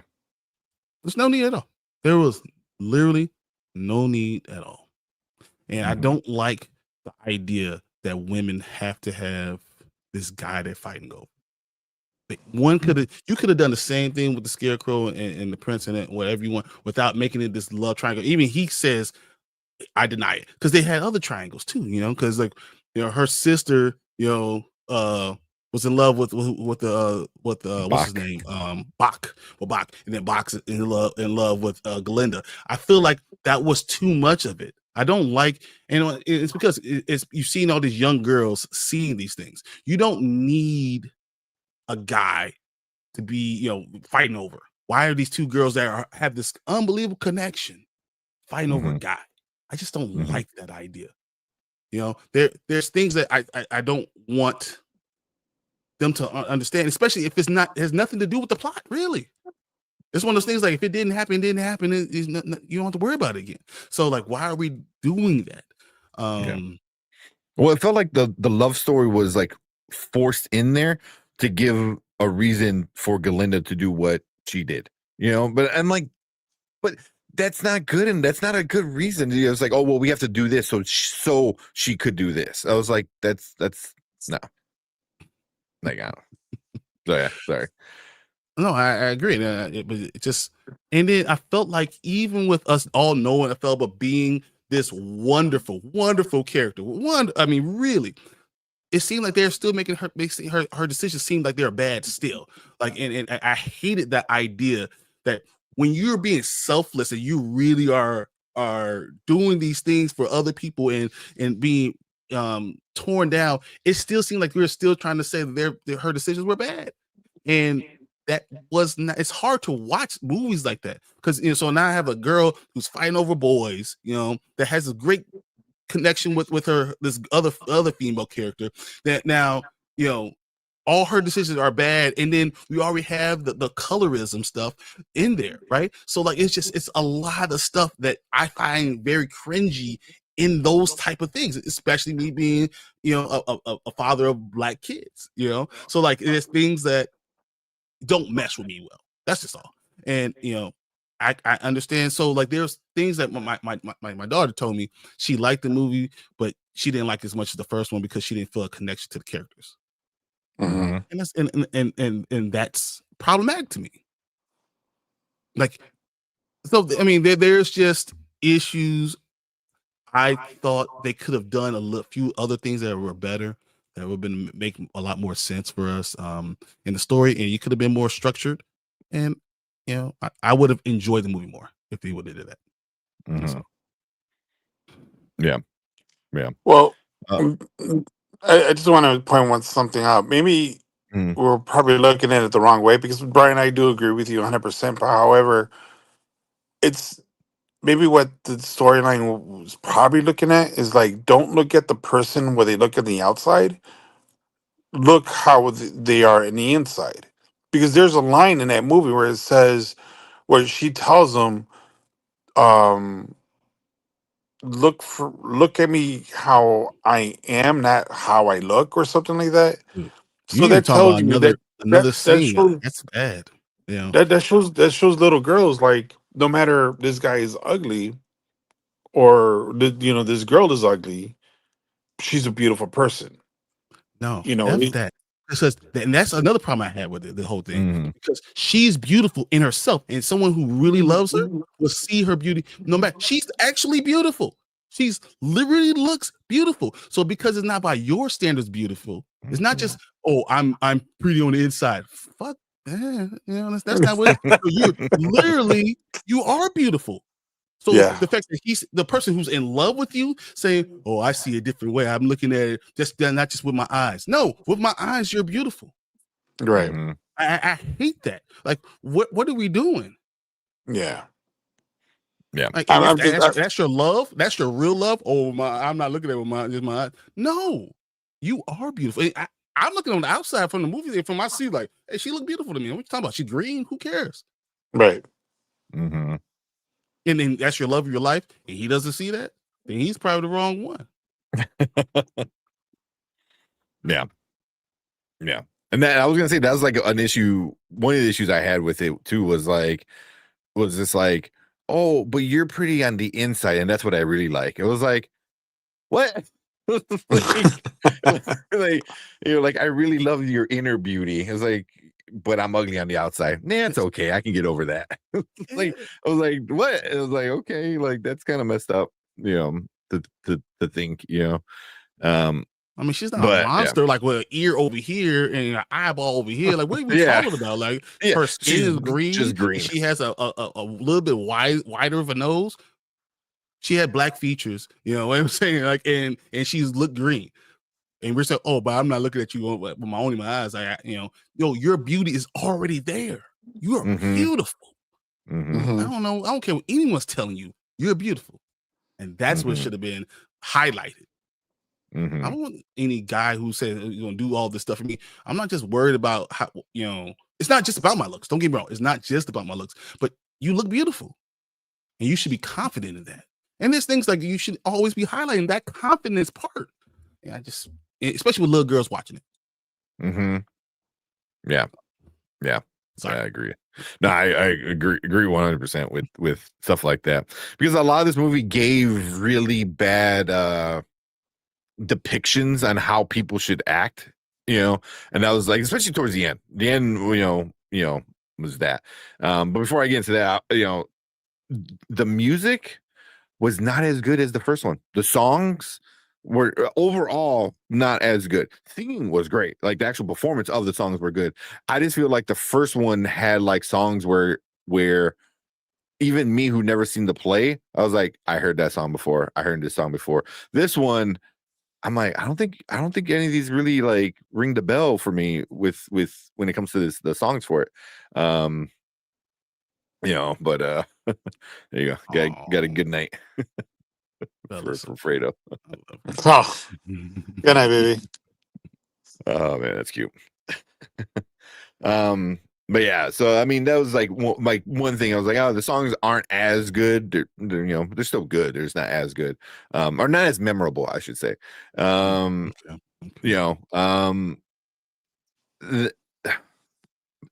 mainly the side characters. The reason why some of these guys were mad and joined Dorothy were kind of like, like the Cowardly Lion. Like, oh, she took that was the dumbest reasoning. She took me out of my cage, and I wasn't agree. able to struggle. And since I didn't struggle, I'm now afraid of everything. What? This is dumbest. I agree and with then that. On top of that, it wasn't even her. It was fucking Fierro who did it. Like, he's the one. Well, like she stole him, but like he's the one. He's like, oh, I'll take him to a good place. Obviously, you didn't. Man. You threw him off the curb. Like, what the hell, man? It's like took him there and put him in the zoo, and they're like, "Hey, it's a new good place." Like, what are we doing, guys? It's like she saved me from my cage. Yeah, but even that idea is like, oh, she saved me from my cage, and I'm mad at that. I was like, okay, the scarecrow, not scarecrow, the Tin Man had probably the most legitimate reason to be mad, but even that whole how that went down, I hate when characters do like what her sister did. Was like, oh, here, use this magic book. I'm gonna start saying shit that I have no idea, and then when everything goes to crap, it's your fault. I was like, what? No one told you to read my book. I was like, you're stupid, But it kind of plays into no, don't do it. No. Yeah. I mean, it kind of plays into like because the sister was kind of coddled a lot of her life, so she kind of like got whatever she wanted in a sense from her dad. So you can.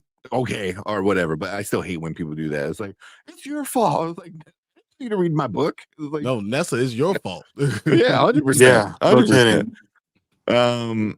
Yeah, and then but yeah, the Tin Man had the most legitimate reason. Like, he was pretty pissed. I mean, when he already fell for the propaganda of like her being evil, and then that happening, I was like, okay, I get it. Like, you're a Tin Man, but and then like even the Scarecrow was like really? That was the only way you can save him? There's no other way you can save him? Like, you couldn't like make say, everyone else into Scarecrows? Just saying. It was like Fantastic Four. Let's move the planet instead of moving the problem. Yeah, exactly. So there's like things like that where I was like, and then none of them besides Fierro gets paid off. Like, you don't know what happens to the Tin Man, the Cowardly Lion. I mean, what happens in the Wizard of Oz, but here you're kind of like, well, you're still a coward and you're still a Tin Man. I mean, maybe he's happy because she's dead. But that might be enough. But some of the biggest issues for the ending for me was a lot of people were mad that the ending was because like Elphaba isn't like redeemed. She doesn't become the good guy, or doesn't become the hero. I'm like, they said so. All this was very predictable. Everything was set up in the first one. Like the dad, Goldblum being the dad, that was set up in the first one. I mean, you hear saw Goldblum the green. Talk. Saw the green thing. You hear his voice. Thing, we knew that he was the dad. Yeah. I mean, even the way it ends. Look at the noses. Right.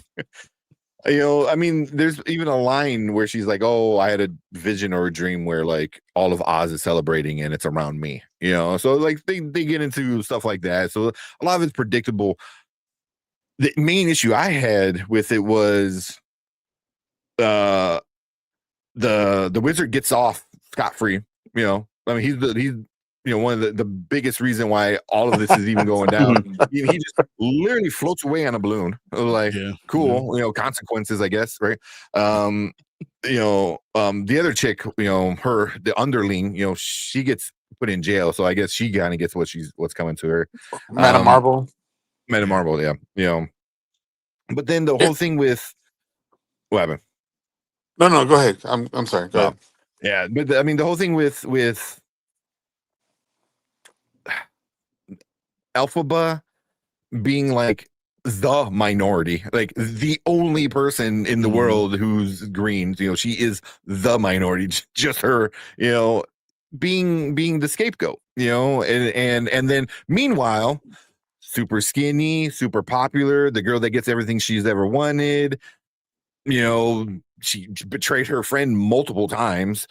She becomes king of the fucking world. I was like, like what are we even doing? Like it's so bad. It was like, so be popular and everything will come to you. And be white and blonde and be popular, and then you're good, But again, it's very real life, very much like the I was gonna say the Trump song, the Wizard song, where he's like, it doesn't matter if you put me in jail or you tell everyone I'm a fraud. They want to believe what they want to believe. So he's like, and a true Republican. I was like, the world, it's like once you get a person that says the things you want to hear, that's it. Even if that person eventually says, I was joking, they're like, yeah, but I still like what you said. Yeah, but you said it before, so it's okay.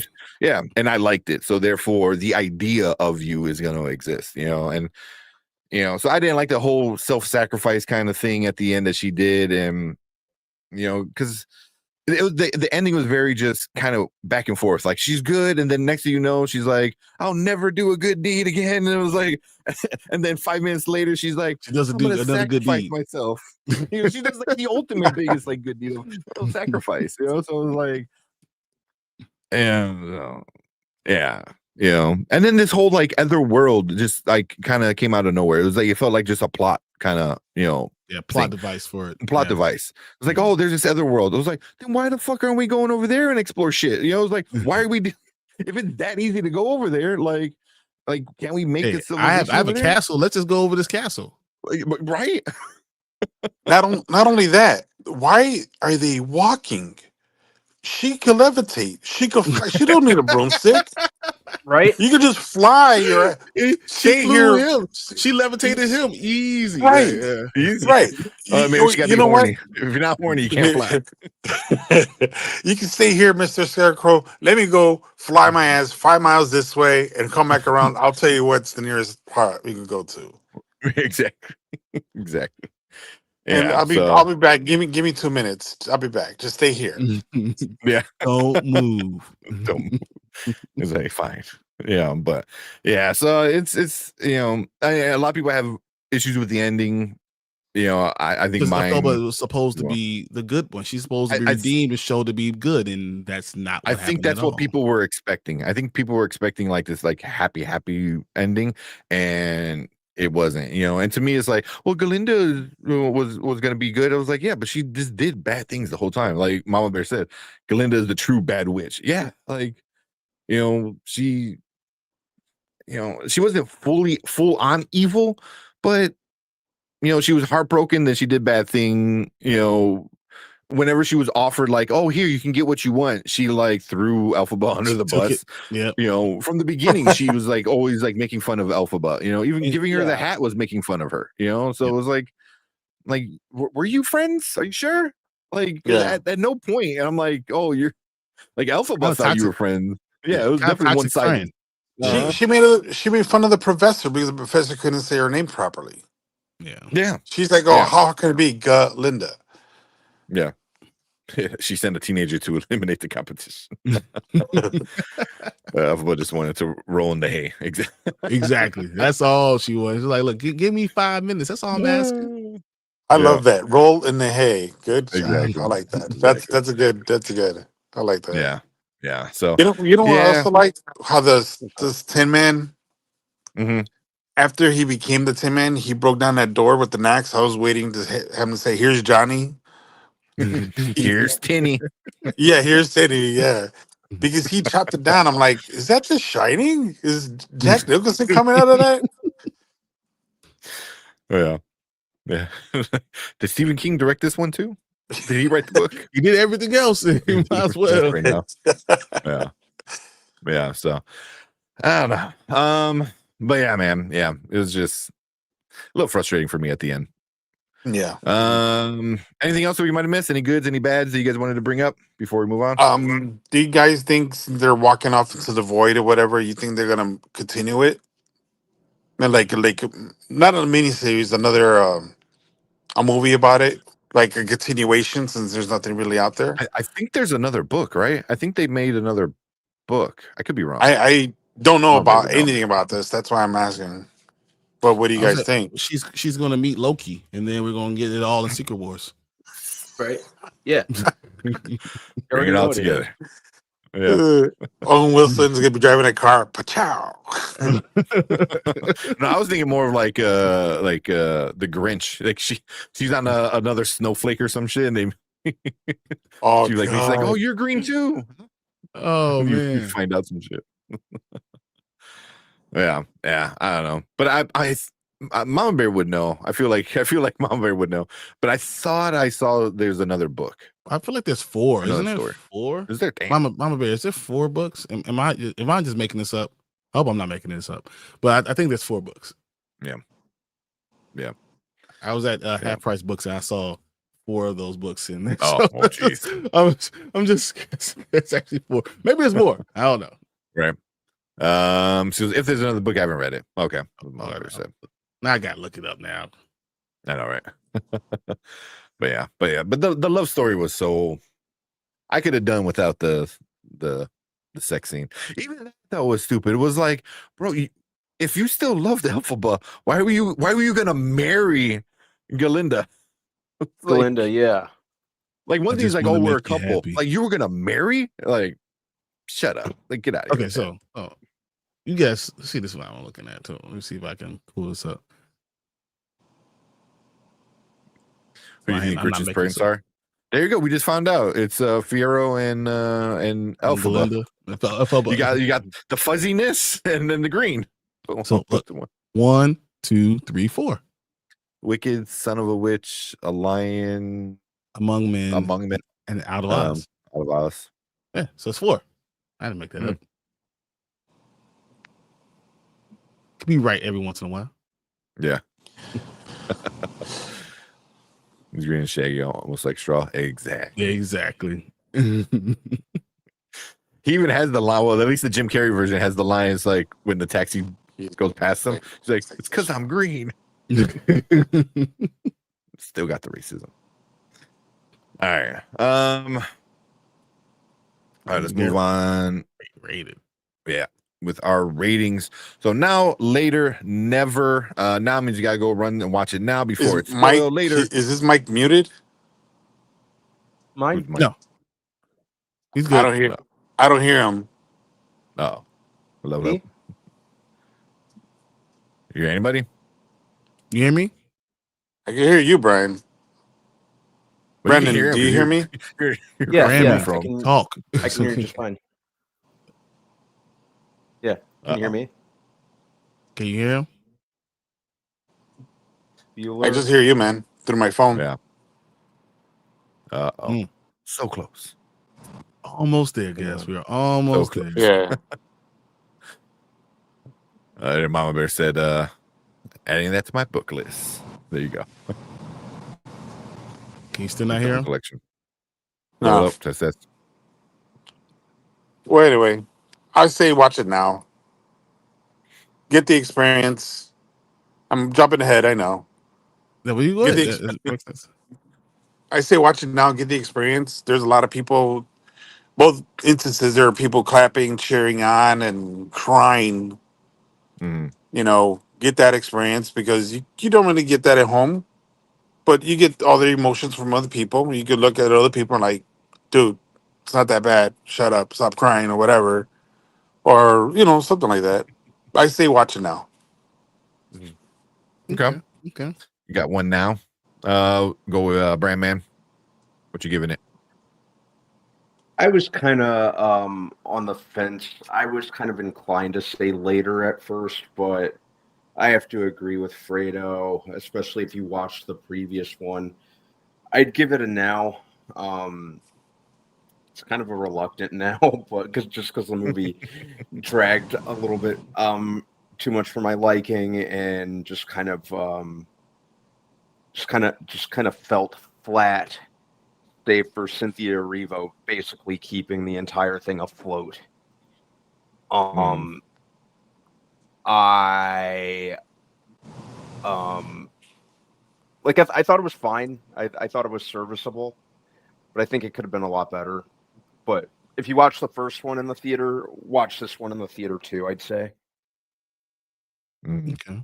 But yeah. So yeah. It barely scrapes by with a now. Okay. What about you, Brian? I'm very much in the same way. Actually, so once again, overall, I like the movie. So I mean, overall, I actually like the movie, so I have no problems giving it a now. Did it have problems? Yeah, it had problems, and if I'm critiquing it, then I'm going to critique it in those aspects. Of, for my children and the problems I have for other people, I'm going to critique those things. But do I think people should go see it? Yeah, I do think. I think it's a good movie to be able to talk about these things. Do you like this? Does it bother you? Does it not bother you? What do you think are good decisions? Where are bad decisions? These are all things that we need to be able to discuss. So, and with that being said, I definitely think it's a now. I think it's a now, especially compared to everything else that was coming out. Yeah. Man, like for me, I gotta give it a later. I just gotta give it a later. I think if you're a fan, obviously you already seen it. If you're a theater kid, obviously you already seen it probably on Wednesday. But like just movie wise, I feel like it felt flat, predictable, kind of upset, I would say with the ending. Yeah. I mean, overall, I would probably give it a later, but visually, sound wise, oh man, go watch this on like Adobe and just have those like stellar freaking audio. If you're a fan of it. But I mean, I get what Brian's saying. Definitely like there's important things it talks about, but I feel like it undercuts it a lot though too with some of them. No, So, it does, and then we could talk about those things because it brings Yeah. up things that you want to have the discussion with. Yeah. Say, hey, do you understand why this is not a good thing? Do you understand why you should never feel this way? Do you understand that being good in itself is good enough? You don't have to worry about everyone else. And you know what? As a strong girl, a young woman growing up, you don't need a guy. And if he's there, it's there. Yeah. But you don't ever have to be in competition with your best friend for a guy because there's other guys in the world. Yeah. Yeah, but I can have that conversation, and if I didn't have the opportunity, then when it comes up, you never talk about it. Yeah. But that's kind of backhanded compliment. So exactly. Yeah. I just especially like out of all the movies that I've seen in the last 4 weeks, like this is the one I was probably most anticipated to see. You're most excited to see, and Same. I think I on Letterboxd I gave it my lowest. I think I gave it a 3 out of 5. All the other ones I gave 3.5 or I gave one a 4. So I was kind of like disappointed a little bit. With overall, it's still a good movie. Don't get me wrong. I still had fun with it, but I think. If you're kind of like whatever about it, I think watching at home might be for the better. Okay. But but obviously the box office says otherwise because the box office, holy crap, so I know leading up to it, Brian said 150 mil domestically, and it's not going to do big international, and spot on, man. It was 147 million domestically, which is that is crazy. That is crazy. Another 76 million international, which is not bad, for 223. Like you said, $250 million the first weekend. The first weekend. It's ranked 18th in the entire world with one weekend. Yeah. That's crazy. And you know what? And we're going into Thanksgiving. I'm going to guarantee we're going to come here on next Monday, and this movie is going to be, I'm going to say, top 12. Yeah. I mean, I can see it getting another, like, I can see it. Top 12, top 13. Something right around there. Yeah. I can probably see it getting another, like, 100 mil over this weekend. Could you not, is 100 million domestically out of the question, and then 30 international? Is that out of the question? Yeah, no, I mean that's right up the alley. Yeah. So I mean, you're talking about going into this after the second weekend, it's gonna be damn near a half 500. Yeah. So, but I wonder if it's gonna have legs going past the holiday weekend because of all of the reviews that's coming out. So. But again, look at Fredo. Fredo's gonna go see it a third time because his wife and daughter loved it. So because not everyone is a minority person or a person who's a color or a person who is going to look at it that way. They're going to look at it totally different. And if most of the world doesn't see those problems because they don't have they never face those things, then it won't be a big thing to them. And that'll make this movie even better in their eyes. So I mean, I gotta see on both sides. I think this is still going to make a lot more money in the next couple of weeks, because even with Zootopia is not going to do an unbelievable domestic number. It's going to do an unbelievable international number, but if that means Wiki does $30 million next weekend, and domestically we're still talking about $120 million. The second week, $110 million. The second, like those are huge numbers, and I think that could be what you're getting. Yeah, 100%. Yeah, but so those are the money numbers, and then look at the critics over on Rotten Tomatoes. We'll start with the audience because I feel that's more predictable. We got 10,000 in one weekend. 10,000 plus verified. That's crazy, man. That's so many people. It's at a 95% with 10,000 plus people with the audience. Damn. 95. Damn, that's wild. With the critics, 278, which is about normal for a big movie over opening weekend.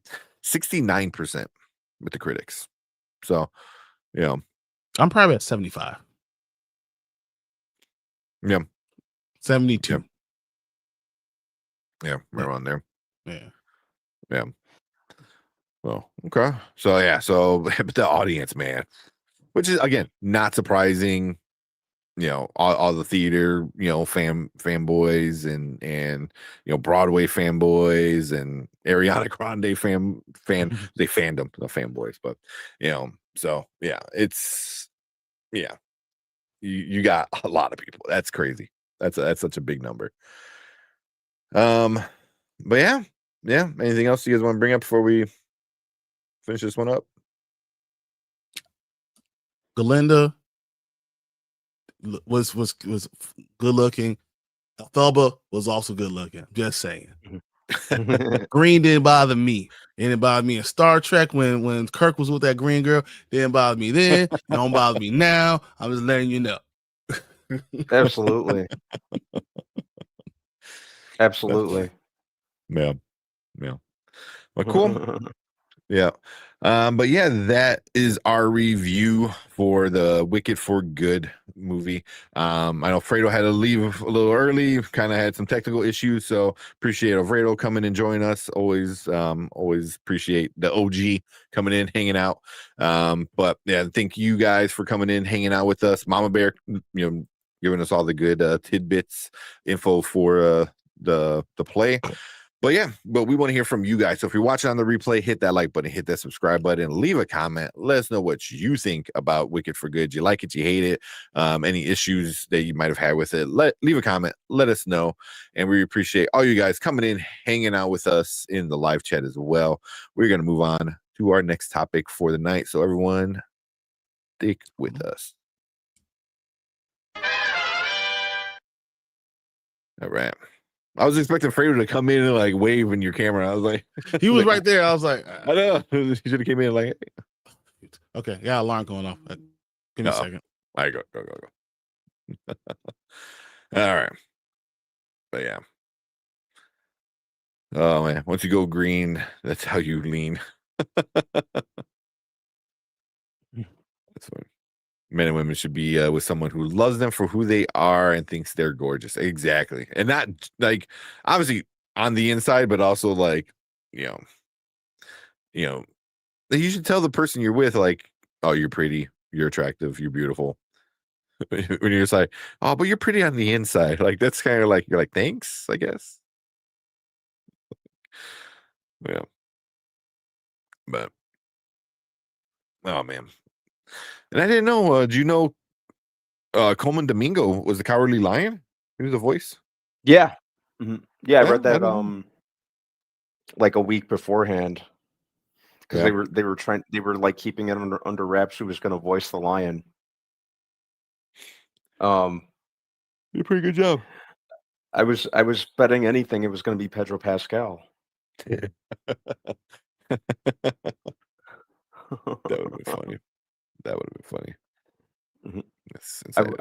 I was all ready to hear Pedro Pascal's voice come out of that lion's mouth. Oh, that's funny. There you go. Wicked for Good is the biggest opening weekend for a Broadway movie adaptation.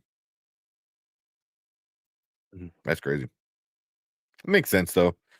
I mean, it's like one of the biggest Broadway shows. So of course, like the second half of the movie would definitely, be big. Mm-hmm. Yeah. Oh man, excuse me. But, yeah, I mean, a lot of the issues I heard people having, I was like, I didn't have like that be a problem.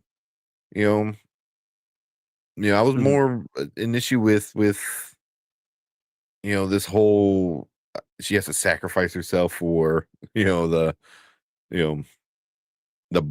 pretty blonde popular chick. That's Yeah. But God, when they say that line for the Cowardly Lion and why he wants revenge, I laughed. I looked over at my girlfriend. I'm like, that's the dumbest fucking thing I ever heard. What'd you think of the way the lion looked? That's okay. I mean, it's just a CGI lion. I like that he kept grabbing his tail and doing the thing from the original movie. I thought that was a nice little callback. I liked that. Me too.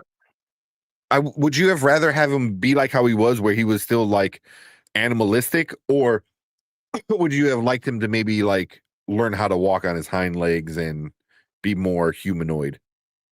No, I was actually fine with the way they did it, with him being like an actual lion. Yeah. And not anthropomorphic, I guess. Yeah. No, I was absolutely fine with this. Yeah, I thought there was eventually he was gonna like stand up or something like that, but I was like, oh no, it worked. Mm-hmm. It worked out. No, I was good with the way they did it. Yeah. Yeah. Let's see. Over on Letterboxd, it's at a 3.7 out of 5. Mm-hmm. That sounds about accurate. So,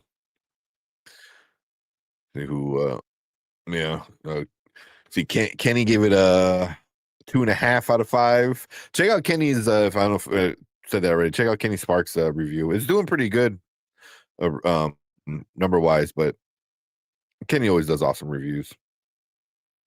Mhm. Who's that? Luke gave it a 4.5. Zach Mill gave it 3.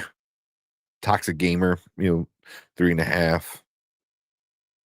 Xavier gave it 4. Yeah, I got to make time to put up my letterbox review. I don't maintain that habit nearly as much as I need to. Yeah. I'm one of those. If you ever see the meme of like as soon as the movie's over, like I'm on Letterboxd. Mm-hmm. Now that is the habit that I need to re-enter or enter.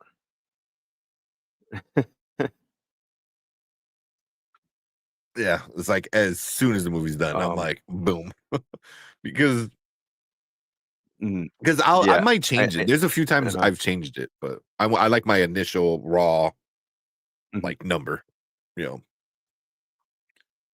That's the best way. That's why I like recording those like out of the theater reactions. Yeah, it's the best way to do it. Just rest of my GFS guy. Then you guys see this in what happened? So I got food delivery good. taken to they arrested the guy because he didn't get to the alarm fast enough. So I had to tell him, no, he's okay. He's a food delivery guy. So he's in handcuffs. I'm like, no, it's okay. Leave him alone. Oh no. Goodness. So I'm never coming back. He's like, I'm leaving your food out in the parking lot. You get it. Oh man, terrible.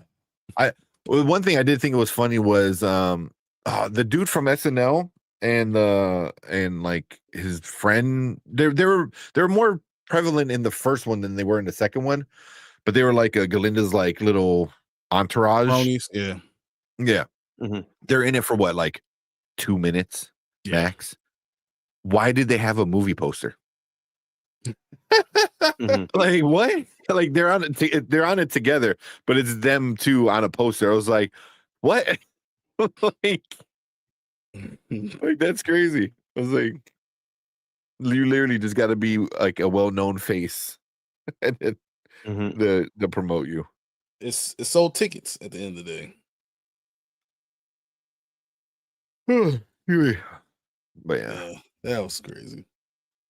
Yeah, but man, that wonderful song though, that one got me because everything he's saying, I was like, I'm looking around, I was like,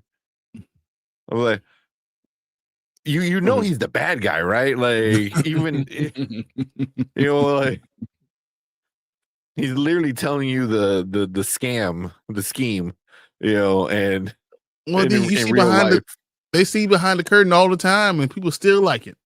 Yeah, they don't give a shit. They see the peek behind the curtain. Oh yeah, it works. Oh my goodness, guys, it's terrible. Yeah, but yeah, I give it a 3 out of 5. Collector gave it a 5. If you didn't see his, I'll give 3.5. 3.5. Yeah. I mean, my issues. I understand my issues, and they're not going to go away. But they're for me. They're my personal issues. So if the movie for other people, I'm gonna have personal issues. Yeah. So I obviously I saw the movie with Erica, my girlfriend, and she saw the play, like years ago, and she said like, oh, this is pretty much exactly how the play went down. And she said the same thing for her with the movie was with the play. The second half just didn't work for her. So she said after intermission, that whole second half of the play, she did not like. So she's like, yep. And she's like, for the same reasons I didn't like the second half of the play, the same reason why I don't like this movie. Or not like it, but not as good. Yeah. I was like, that sucks. Yeah. But I see a lot of people doing that, because me and Kenny were going back and forth. I was like, yeah, it was kind of predictable. They set it up a lot of what was going to happen in this one, in the first one, So I see a lot of people saying like, well, that's how it is in the play. I was like, cool. Like that doesn't mean it's automatically good. Like just because it's how the play worked or how the book worked is like the endings are different, right? What's her name? Morable's different. She didn't have sorcery. I don't believe I remember sorcery. I don't know. Yeah. Oh, I'm assuming Mama Bear. Yeah, that's slipping my mind. Mama Bear knows. Yeah, I'm sorry. I'm so freaking tired. Fucking, I think the cops woke me up last night. It was like 3:30 in the morning, and then my whole living room and bedroom just lit up. And I obviously I run to the window. I'm like, what the fuck's going on? And it looked like a cop was like looking for something. So like, thanks for waking what happened? Everyone up in my damn house. I don't know. I was like, are you looking for something or someone? Because it's different. I want to know. If you're looking for something, because there's coyotes around here and shit like that all the time. Somebody, I hear coyotes right now going, ooh, in the backyard. Yeah. I was asking Mama Bear, what's her name? Madame Morrible. I don't remember her focusing on witchcraft in the play. So, because in the movie, that's how the cyclone happened, which is how Dorothy came to Oz. So I'm just saying, like, if she doesn't have it, how did she get here, or was it just a natural occurrence? I don't remember. But yeah, I thought she was more. Oh, Mama, you gotta answer us because I want to know. Yeah, even I really didn't even get to her character. I thought her character was kind of like lacking in this one because I'm like, are you the person running the show, or are you just kind of like you started carrying it because like he couldn't do it? The wizard just kind of gave up, after finding out the truth, So I was like, yeah. She was teaching it, I think, but Alpha had true power. Okay. I think that's what it was. And it was a little bit of chemistry or I can't alchemy or something like that. Yeah. What's up, Sully? So they said Michelle Yeoh seemed like she was drawing from like Gal Gadot School of Acting in this movie. So it wasn't just me who felt that way. Yeah.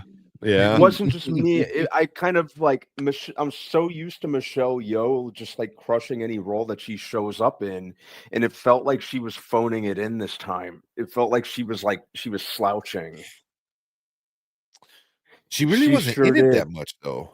No. Maybe she was pissed at that. It was like, she was in all the bad parts, whatever it was mean. Yeah.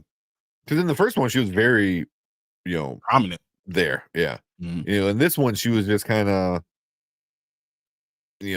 not there as much. Besides doing the cyclone, she really didn't do much else. She kind of egged on the wizard a little bit, but that's about it. Yeah. Yeah. That's why her and the wizard went alpha. Yeah. And she actually had real power. She could actually float and she could do all the things she could read from the book. That was a big thing. Yeah, she can read from the book. Yeah. And it's funny because, Glenda got all the good stuff. Like, now she's able to read from the book. And she gets everything she ever wanted for her heart's desire by being a crappy friend. Yep. That's why I'm like really pissed off about it. I was like the wrong person one. But again, it's like very much like, the popular white lady sacrifices the black lady and gets everything she wants. But she did sacrifice her man. So I sacrificed the guy who didn't want me, and I got everything I wanted. Yeah. It is. They did a good job at making it seem like she wasn't happy about it, but I was like, like she puts on the crown, she's like kind of has this like little stink face where she's mad, but I was like, you get to rule. That's all of existence, everything. Like everything you're good. Light touches is her kingdom. Yeah, I stand by Glinda as the true bad witch. For sure. Yeah. She was super bad. You hate the part where she said, yeah, I had so many friends, you know. It's like, you're my one true friend. Oh, I have so many friends, but only one that matters. Why Yeah. did you have to say the other line? Why? Like, always, yeah. I would say though, Ariana Grande did a good job at that, at being this like 100%. kind of asshole, very, like what you said, like kind of like backhanded compliment, like a lot, you know. Yeah. Did you feel bad for her as a little kid that she could do magic? And like that scene didn't hit for me at all. I didn't feel bad for her at all. Yeah. I couldn't do magic. I couldn't do it. I was like, You mean the same thing that everyone else, you know, like, just like everybody else. like I'm not special. A mean girl, 100%. 100%. Am I the only one that wanted her when she was a little kid to do the Disney Channel mouse ears? with the little stick. Yeah. Yeah. There was one their little fight scene I thought was good. I enjoyed it. Yeah. I had a good time with that. That was fun. She's like whipping it. Yeah. That was good. She should have been more mad. Yeah. Glenda should have been more mad about this whole thing. Like, did you really love him, or did you just want him to be your the art idea? piece? Yeah, the idea of being married and all this stuff, and everyone loving you. You love the idea of people loving you. Were you really mad that he left? Yeah. Yeah. I mean, she's the kind of person that, like, when something like that goes down, she's like, but what will people think? You know, instead of like, oh, I'm hurt, you know, my friend and this and that and blah blah blah. I feel like her first reaction would be like, but what would people say? Like, he didn't even ask her to marry him. They told him. Yeah, told him, yeah. Her first comment to Dorothy is, only bad witches are ugly. So are you a good witch or a bad witch? Oh my hair. That's funny.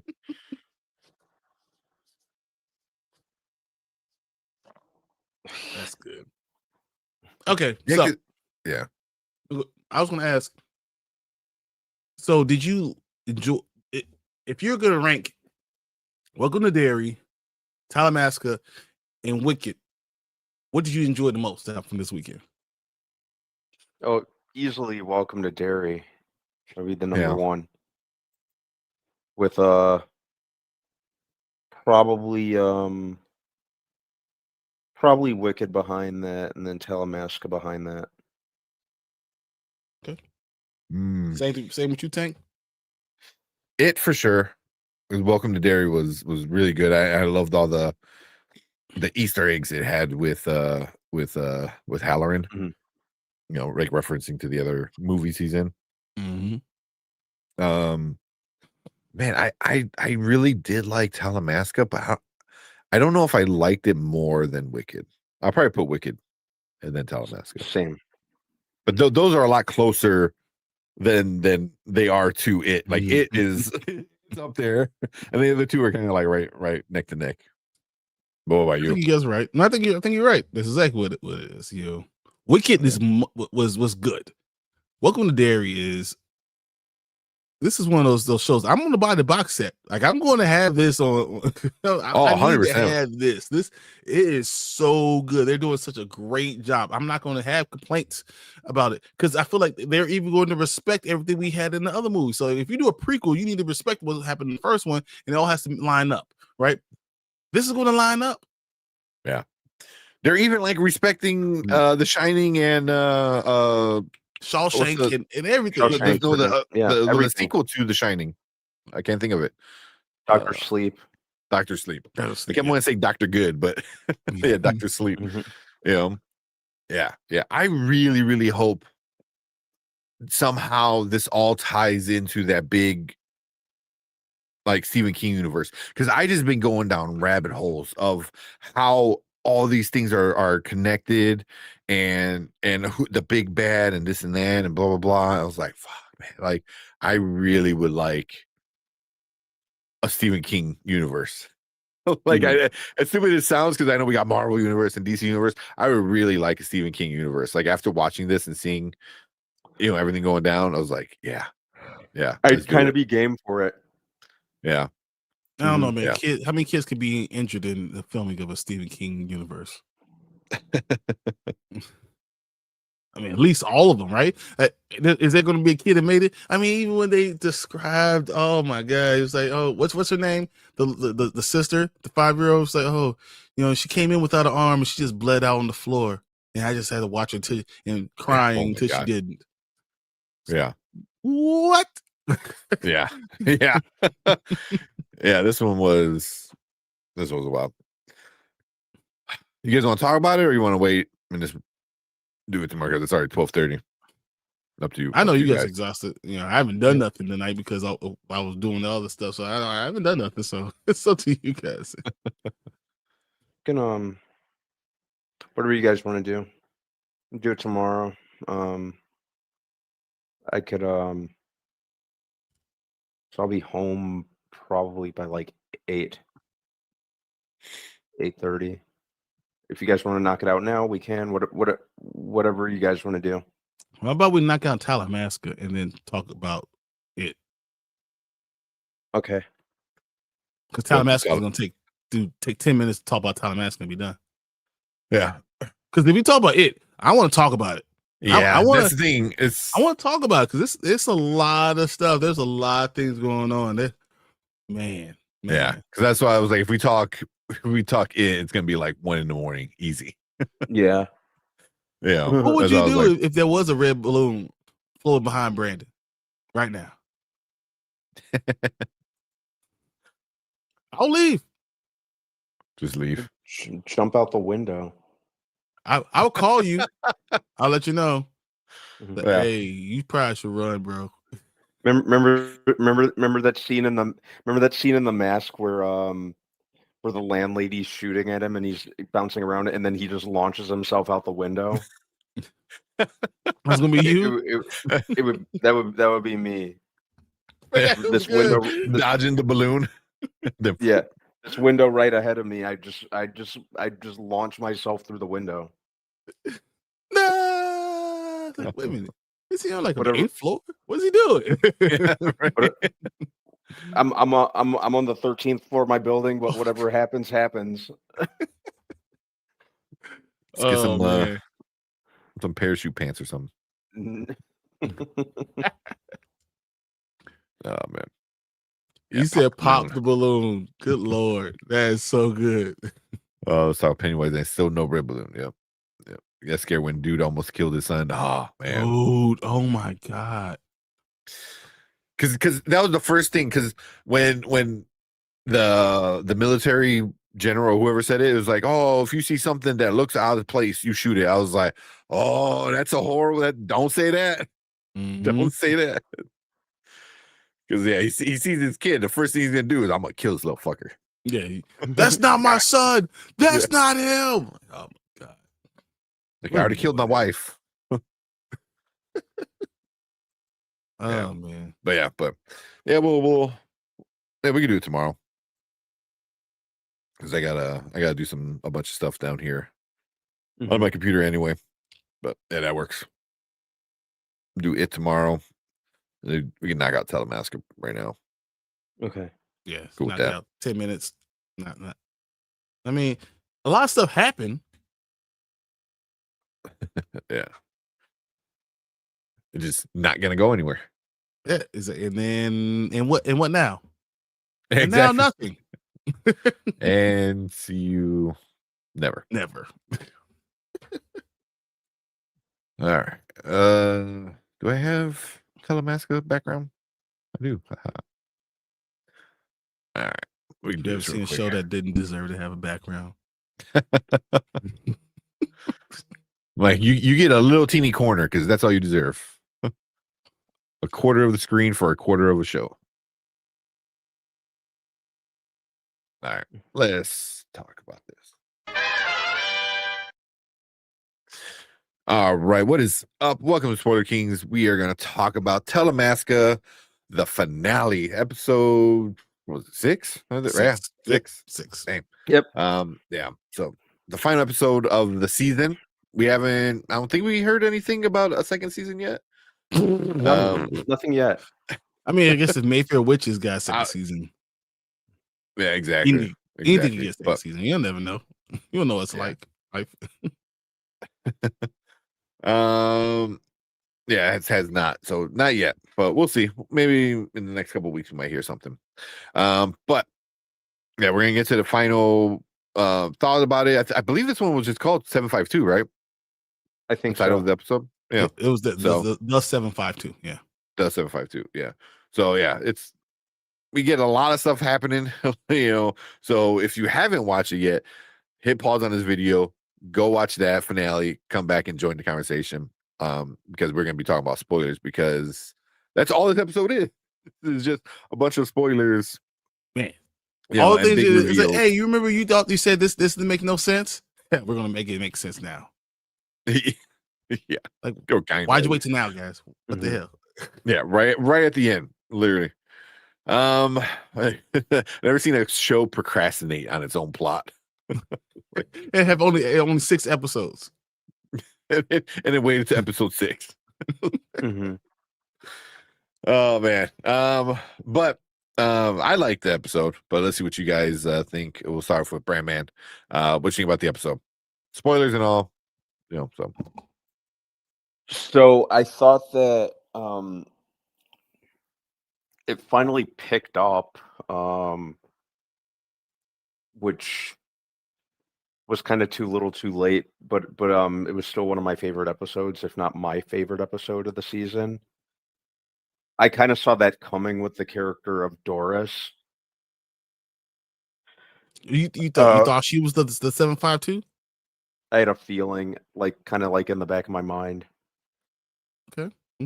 Before this episode, or only you had a feeling she was the 752? Mm-hmm. Before this episode.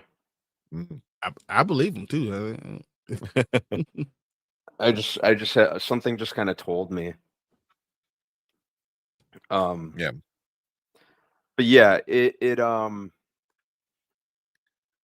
definitely grabbed me right out of the woodwork too, which I can't really say that about too many other episodes except for maybe the first episode. But yeah, I really liked this one. It kind of set the stage to where you could do a second season. I'd probably welcome a second season, but they'd really need to step up their writing game with it and kind of maintain the same energy that they did on this particular episode. Because this one was solid. Yeah. What are you, Brian? What do you think about the episode? I loved it, man. I thought this was fire. I did not see Doris being Helen's sister. I did not see her being the 752. I did not see Jasper turning into, what's the guy's name? The other guy, the other vampire that they coerced, like when he went back and showed I didn't see that from the beginning. Yeah. I didn't see that happening. I didn't see Olive being the one who controls the other vampires. I didn't see any of this stuff happening. Mm-hmm. You know, I definitely didn't see the whole reveal at the end. But guy's mom, you mean we sleeping together? You not telling me that you just now remember? Like I didn't see any of this stuff happening. So I mean, I actually enjoyed the episode. I enjoyed the way it went about. It just, but seeing it, Houseman when he became Jasper became the new Houseman. But it just pissed me off seeing how good you could do in the episode after having 4 episodes where I'm falling asleep. I'm later watching like this. Are you sleeping? You gonna turn it over? No, keep it going. And then he actually asked me a question. And like, what is Doris and Guy? What they're gonna do now? Are they gonna stay together? Guy's like, man, F you a vampire, I'm out. But now that she knows your mom. She's like 70 years old. Do they stay together? Does Guy finally get over this whole thing, or does he now hold another grudge with Doris for knowing what his mother's been, where his mother's been this entire time they've known each other? Mhm. Is it weird that Guy got basically with what's her name, Kelsey? What's her name? Khalees? What? The other witch. Yeah, I know what you're talking about, but yeah. the one that we saw was be hung. That was killed. Who was basically Doris's daughter that Guy slept with, right? Yeah, like the adopted So- daughter. Yeah, so Adopted. basically like he was with the mom and daughter. Mm. I'm just Weird. It's just weird, right? So it was just a lot of stuff that actually occurred, that especially because nothing occurred in the last 3 episodes. So to finally get to that episode, all this stuff happens. Like, you could have showed me this in pieces throughout the rest of the season, and I've been more interested. Yeah. So, Yeah. Just doing everything in one episode is never a good idea. But you get one badass episode at least. It's just sacrificing the last, like Brian said, like the last 3. You had some little tidbits here and there, but for the most part, they're like not good 90% of the episodes. This one started off, and I mean, even the cop thing, like that could have been done maybe an episode or 2 ago. It's just so much of it just seems like it all just like all at once. how was Rich still being able to be a damn cop? Like, she wasn't following none of the rules. She wasn't listening to nobody. Yeah. Seriously. 100%. I don't think she's gonna be a cop anymore. I think before Helen got herself arrested for some reason, I think she's gonna like push her to join the Talamasca. And that might be her inside person kind of thing. I think that's what we're gonna get. Yeah. But just even like the ending with Jasper and was it Houseman? Was his name? It's like. Yeah, like that being like really interesting, because like because we saw Houseman in the first episode, talking to Helen, and like you didn't think anything about it, Now you find out, like, oh, you're the dude, you're the dude like running everything, bro. So like, oh shit, so yeah. So it was the Doors thing got me. Once they said she has this memory thing, I was like, oh, okay, yeah. Like you put it all together, it was like, oh, she's the one that was on the table in the beginning of the episode. She remembers everything. They put the whole book inside of her head, burned it all. I was like, I got it. It just it doesn't make sense to me, because I was like, okay, so if you need this info, you need to pull it out of the person that you just forcibly turned into a vampire. Yep. Why do you think she's gonna work for you? Like, it worked for years. She worked for them for years. For a while, yeah. And until she figured out how to get out, But I was like, isn't a book easier? Like, right? And it's like, oh, I need this info. Let me go get it. Okay, here it is. So they use a thumb drive for some things and then use a person for the other. Like, what? It's so silly, It's like, I mean, it makes for good, silly storytelling, supernatural kind of stuff. But it's like, no, just keep it in a locked room.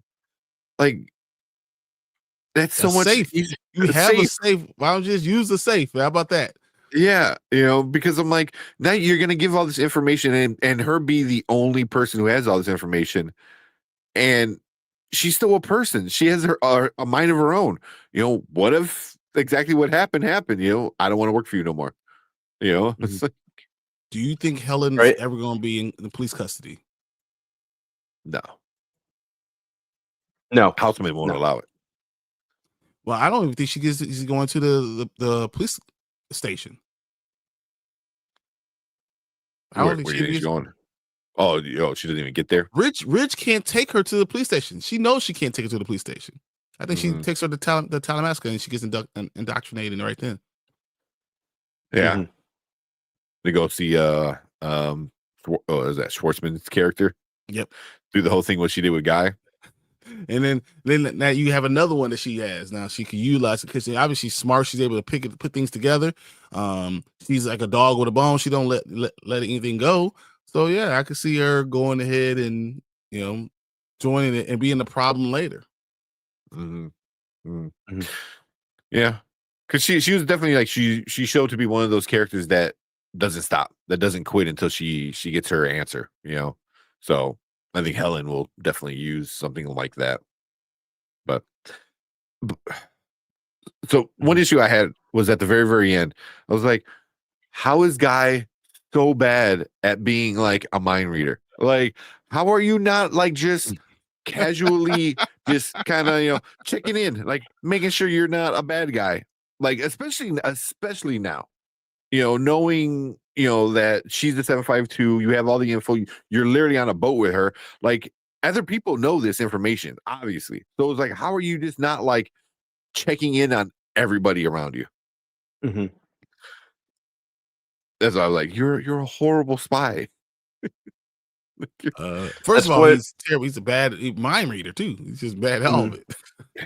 Yeah, I think that's one thing that's kind of taken me out of the show on and off is he's too bumbling. Yeah. But in this episode, he had that confidence. Like when he got arrested, he was just like straight, for one, because he's a lawyer. He went to law school and stuff like that. But he had that confidence. I was like, where was this? Where was this all season? Like, you're being a badass in front of Doris. It was like, do that. Do that more. Yeah, where was his energy previously? Yeah. Do you guys have any idea what the hell's going on with Helen and Guy? Why has she been keeping tabs on them for such a long time? And then even that line when she said, "Hey, with my sister, you almost like family." That was really weird because like, didn't you just sleep with the dude? Like, so like it was just very strange because like Helen, her twin sister is like almost like a mother like to him, like very motherly when they're arguing. He felt that way, right? And then he found out because we thought his mother was her sister, right? That was something that we thought for a long time, and now talking about family, and now find out she's not. She's actually his lover is her sister. It just feels icky. It does. Is he still part of the family? Would that be weird? If you find out that his mother was like their cousin, so he had sex with his cousin, his great aunt, something like that. Jesus. Oh man. That's crazy. Yeah. I thought that line was a little weird too. It's like, oh, it's like your family. I was like, what do you know? Exactly. Now we know that she knows about his mother. What does she really do? What does she know? Yeah. That was one thing I was kind of disappointed in. You didn't get any of his mother's story.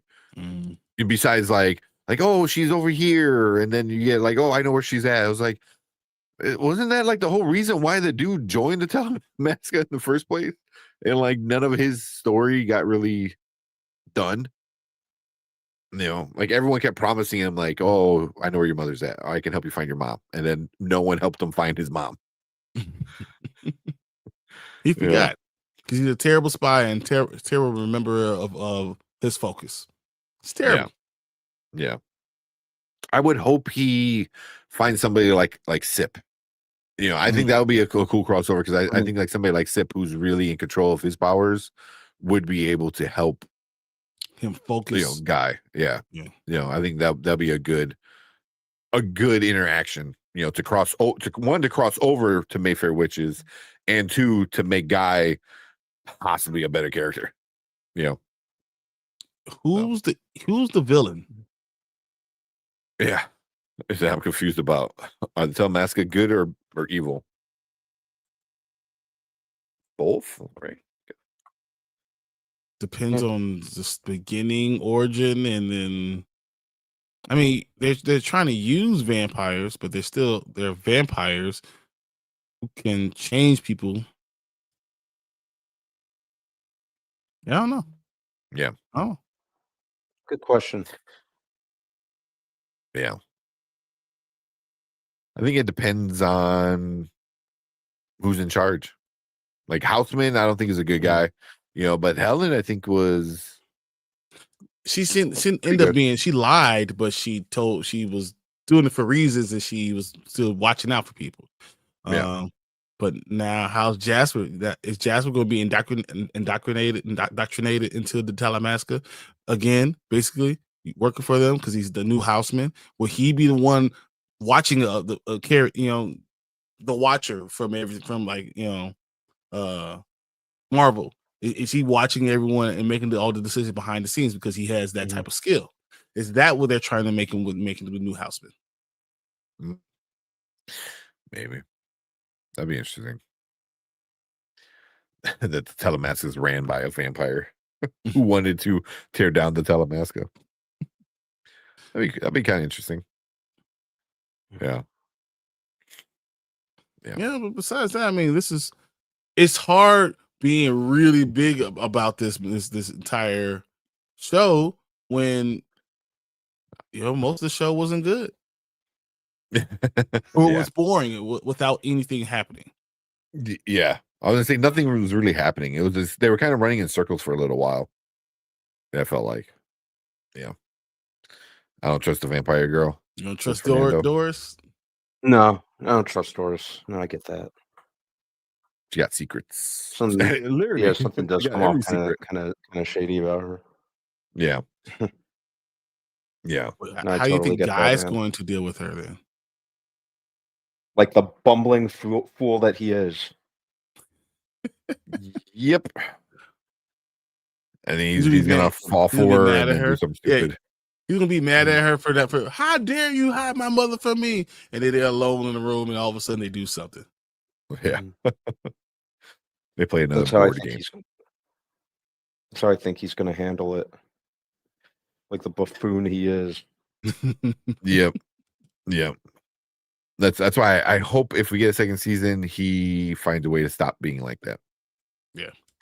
I really make him a better character overall. Would you want a second season, or would you be open to a second season? We got a second season of Mayfair Witches, bro. Yeah. Yeah. Anything to get a second season for me. But would another season? Go ahead. Would another season? Do you think another season would serve any specific purpose? Yeah. Yeah. Because I mean, comparing it to like Mayfair Witches, like the way season 1 of Mayfair Witches ended was aggravating, to say the least. It was really, really stupid. I was really annoyed with it.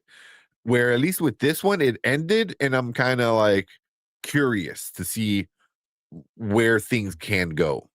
So a second season would be good.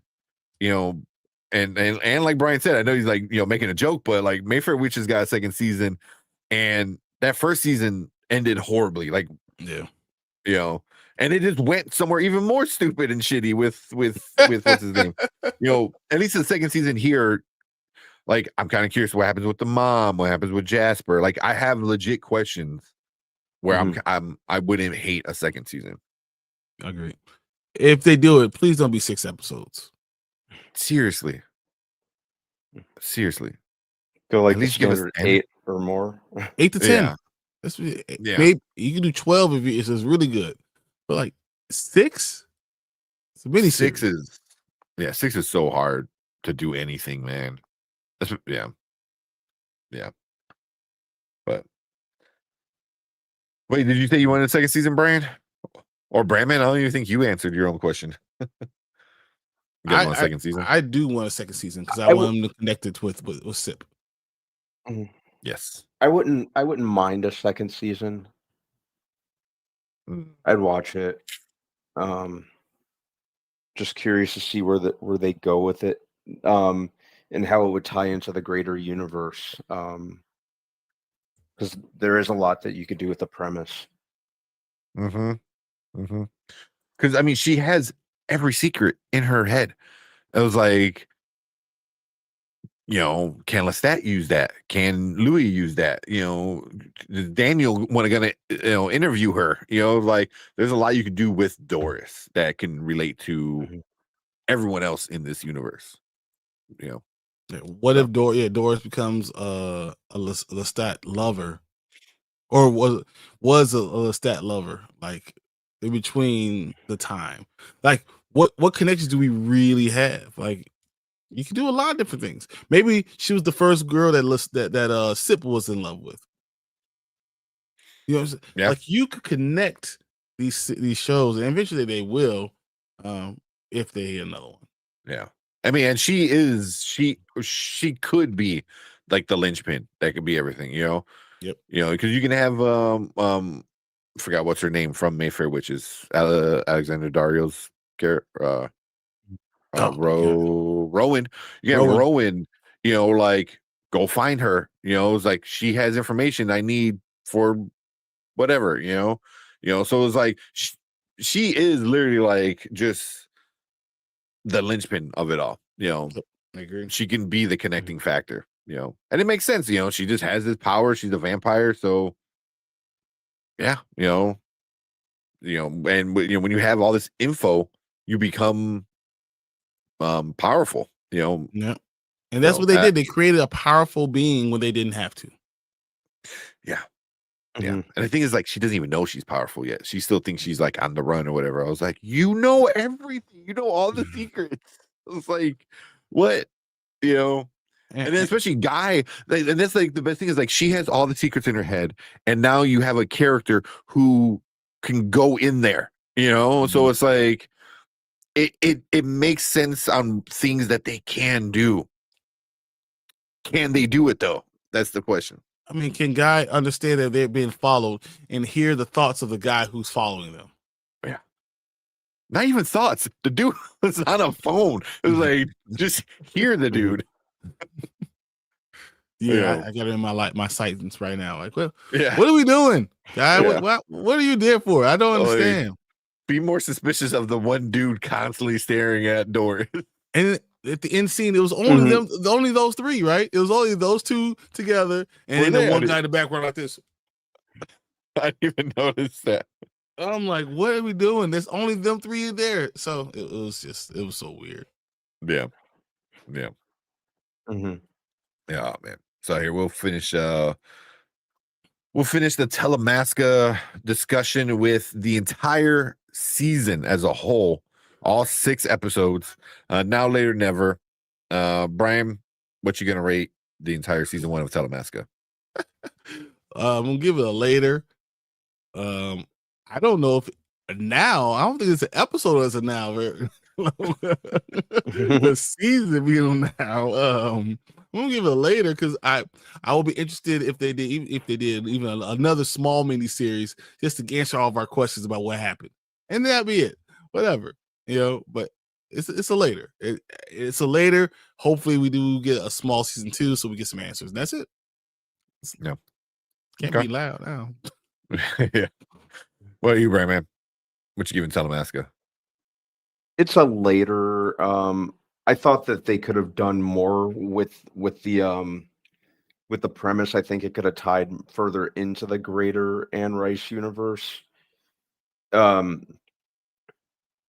idea of the Talamasca basically being like an organization who watches and observes all these kind of other supernatural beings. There was a lot that you could have done with that, and it was a frustrating watch because they didn't tap into that potential as much as they could have. And I felt kind of misled because they were kind of talking the show up like they were gonna do exactly that, and then they just didn't. It would I take another season? Sure.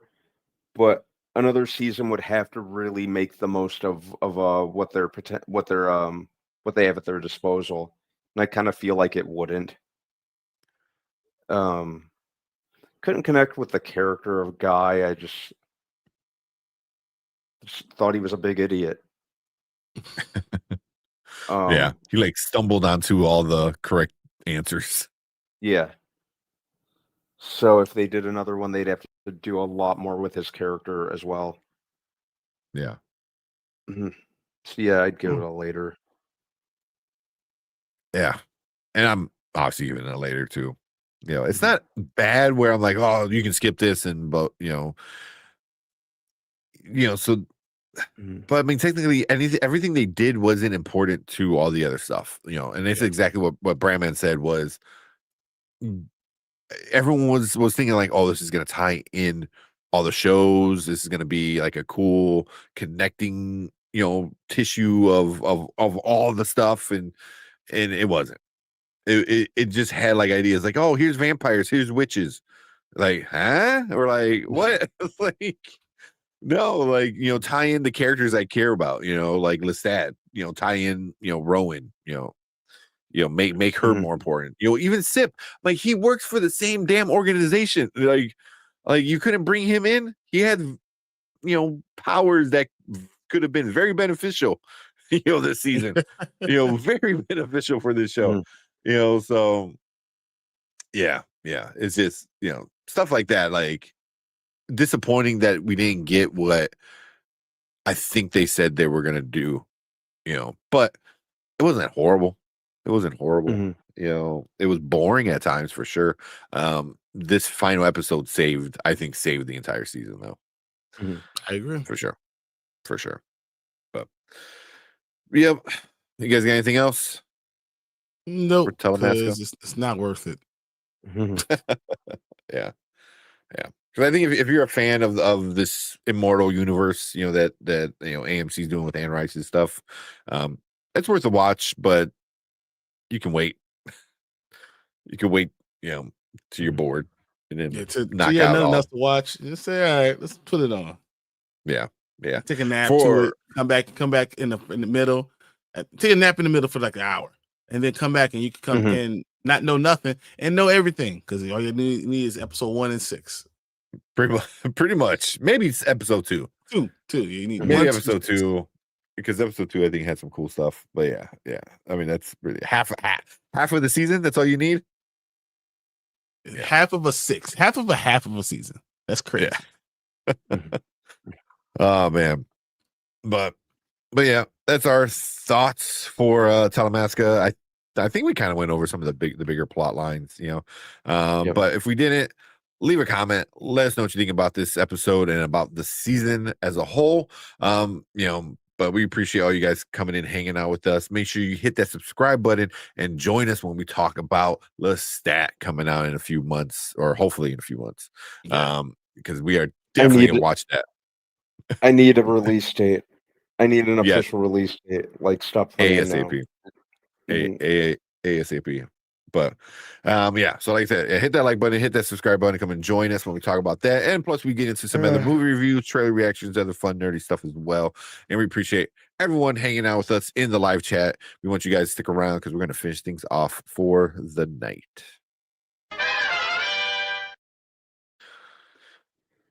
All right. Let's see Mama Bear.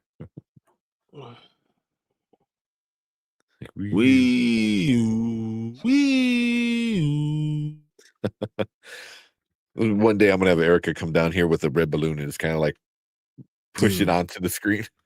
I'll leave. I'll run. One day when we're talking about directly forward through this window.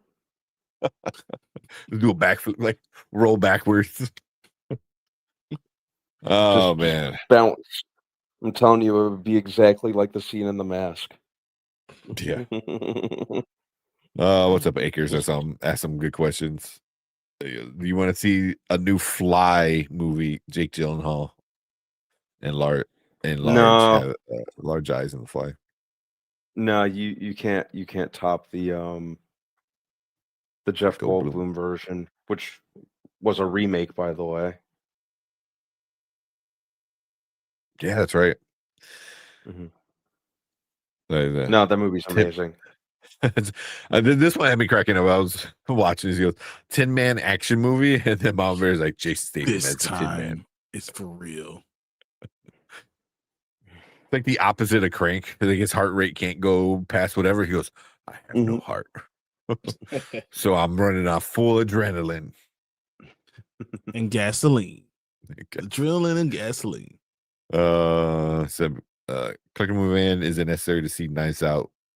Oh, I think he's out for the stream, but I don't think so, because you didn't need to see the first one to understand what happened in the second one.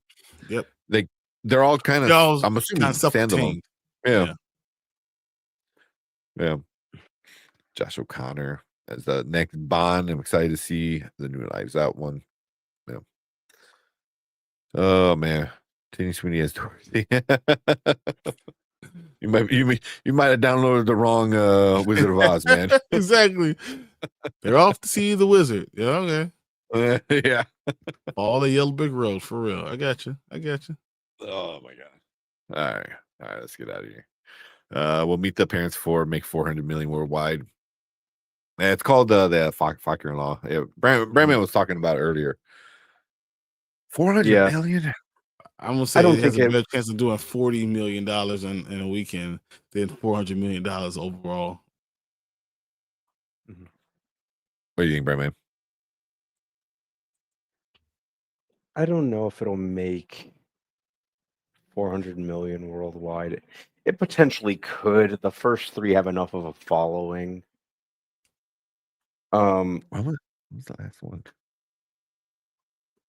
The third one was Little Fockers. When did that come out? That came out. I don't know. It's tough. 2010, bro. 15, it had to have been either 16 like years later. Yeah. That's crazy. What do you think Little Fockers got on Rotten Tomatoes? 40. Yeah, probably like a 41, 42. All right. So the critics gave it a 9%. A 9? A 9, yeah. Oh, and the audience gave it a 34. Holy shit! So we were high. I didn't think it was that poorly received. Yeah, people did not want to receive it. I'm wondering, like, because this movie comes out next year. Oh no, not even. Probably 2027, right? Yep, November 25th, 2026. Actually, a year exactly from today. Oh, damn! They made $310 million worldwide. Wow. But 16 years later, is it going to hit with the newer generation? No. Even with Ariana Grande being in it.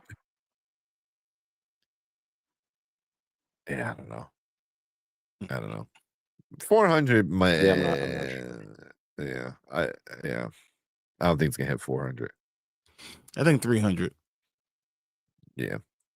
I saw this mom embarrass you. Step Wizard, I'm stuck.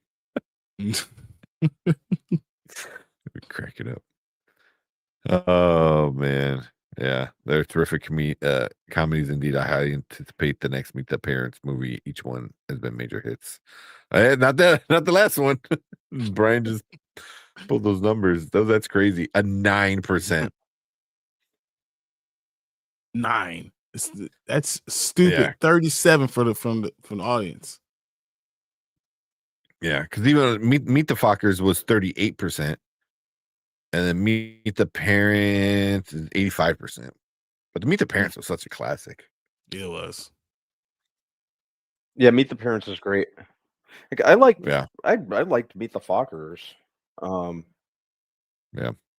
Yeah.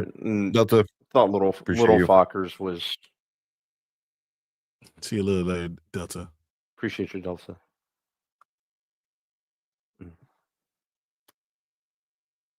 Yeah. But yeah, Little Fockers was okay. I really don't remember it. I really don't. Yeah. Either. I remember like Yeah, I remember like a little from it, but the first two were pretty great. Oh, I'm real quick, just tickled by the title of this I was one. looking on Fuck. Mhm. Fuck-in-law. Oh man. So I was on Rotten Tomatoes, and you get like all the popular ones on the side, and they have After the Hunt. Mhm. It's at a 37%, and I was like, yeah. I still got 20 minutes left, and I don't know when the hell I'm gonna fish. You say you're gonna have 20 minutes left for the rest of your life. Oh my god! So I know I text you guys, and I'm not even exaggerating. I'm like, it's like watching paint dry with a shitty soundtrack. The soundtrack in this movie was horrible. It's just so bad. And then Watch the it's paint like dry that already dried. You're just watching it. it's so fucking slow, and it drags, and I feel like it's just so like condescending, like the way it talks to like the newer generation of kids. It's like oh, they don't, they always have to complain whenever they're offended. They have to say something. I'm like, she's fucking said she got raped. That's not saying like, oh, I don't like you, didn't blah blah blah. It's like, no, she's like, oh, you raped me. And then a lot of the other women are in here are like, get over it. Like, it wasn't even that big of a deal. It's a long time ago. Why are you bringing up old stuff? Yeah, because then the whole thing too is like Andrew Garfield was like, she was plagiarizing. But then the whole thing is like, his thing is like, well, is she lying or not? I'm like, the teacher went to the student's house. How the fuck do you think that's going to go down? Even if you didn't do it or did do it, you were there, man. Like, it's not. You had to have good, some type of motives to be able to be doing that, going into the house. Yeah, I mean, Julia Roberts is like the main character. The movie follows her around. She's not good in this one. She's really not, and I usually like her. She's just so blah in it. She's just very plain and boring. Like, well, that sucks. That's unfortunate. I was just not a fan. Yeah, even what's her name? The girl from the Ao Edabiri, or however you say it. Yes. Yeah. Like, she's not in it that much. She's not too bad, At least she's in it a lot, but but not as much as Julia Roberts. But she's kind of an interesting character. Andrew Garfield, he's very much an asshole in this movie, and then when shit goes down, but it's Andrew Garfield. He's a good actor, But Julia Roberts, man, I thought was just like, oh god. And then the soundtrack. Oh, the soundtrack is bad. This might be one of the worst soundtracks I've had in a long time. I don't know if it's like the bad movie is like exaggerating the shitty music, but it's just it's like unnecessary loud at certain times, and it's like a very annoying like that one key kind of ding ding ding kind of like going. I was like, just I'm gonna finish it, but it's at a 37% with the Rotten Tomatoes and 38 with the audience, so no one liked it. So everyone's agreeing that's terrible. Yeah. So, all right. We'll finish off with this one. Mama said, "Are you guys doing a show on Thursday or taking Thanksgiving off?" Off. Yeah. Yeah. We'll either do. We'll figure out something. Maybe we'll record something, or maybe do something Friday or something like that. Yeah. Any of those work for me. Yeah, we'll figure it out. But we got a bunch of stuff lined up. We got to make some thumbnails and stuff. A bunch of trailer reactions. We still got to talk about it. I got an Eternity review coming out hopefully this week. Oh man, I watched some of that movie. Yeah. You didn't like it? No, I don't like it. I don't like it. No. I think it kind of works for the time today though. These days, like kind of works, but no, I don't like it. We got so it's got 84% on Rotten Tomatoes, but only 49 people. I believe it still. Yeah. Yeah. So, but yeah, we still got a bunch of stuff coming out this week. So, but yeah, we're probably gonna take the night off. But cool. Let's get out of here. Appreciate you guys. Appreciate Delta coming in. Everyone else. Appreciate Alfredo coming in, hanging out with us for a little while. Hopefully, we get him on more often. So, and get it set up. So, I get the computer figured out. Now that he's not here, I'm gonna get it. You got it. Yeah, mess with it. Add another thing to your to-do list. Yeah. It is what it is. Yeah. But yeah. But if we don't see you guys before then, happy Thanksgiving. Appreciate all you guys. We'll for sure be back on Saturday. Anzo and Brian in the morning, and then us at night watching finishing off the season. Yes. Finishing off the season of Expanse. I'm so excited. Oh man. But yeah, but have a good Thanksgiving. You guys in Canada don't do Thanksgiving, right? So then wasn't it already done? Or Boxing Day, whatever it is. Whatever it's called. But yeah, appreciate you guys. Let's get out of here. I'm tired. I know. Rayman's sleep anyway, so let's go. Let's go. Yeah, I'm like, yeah. All right. We will see you guys in our next stream. Later. Peace.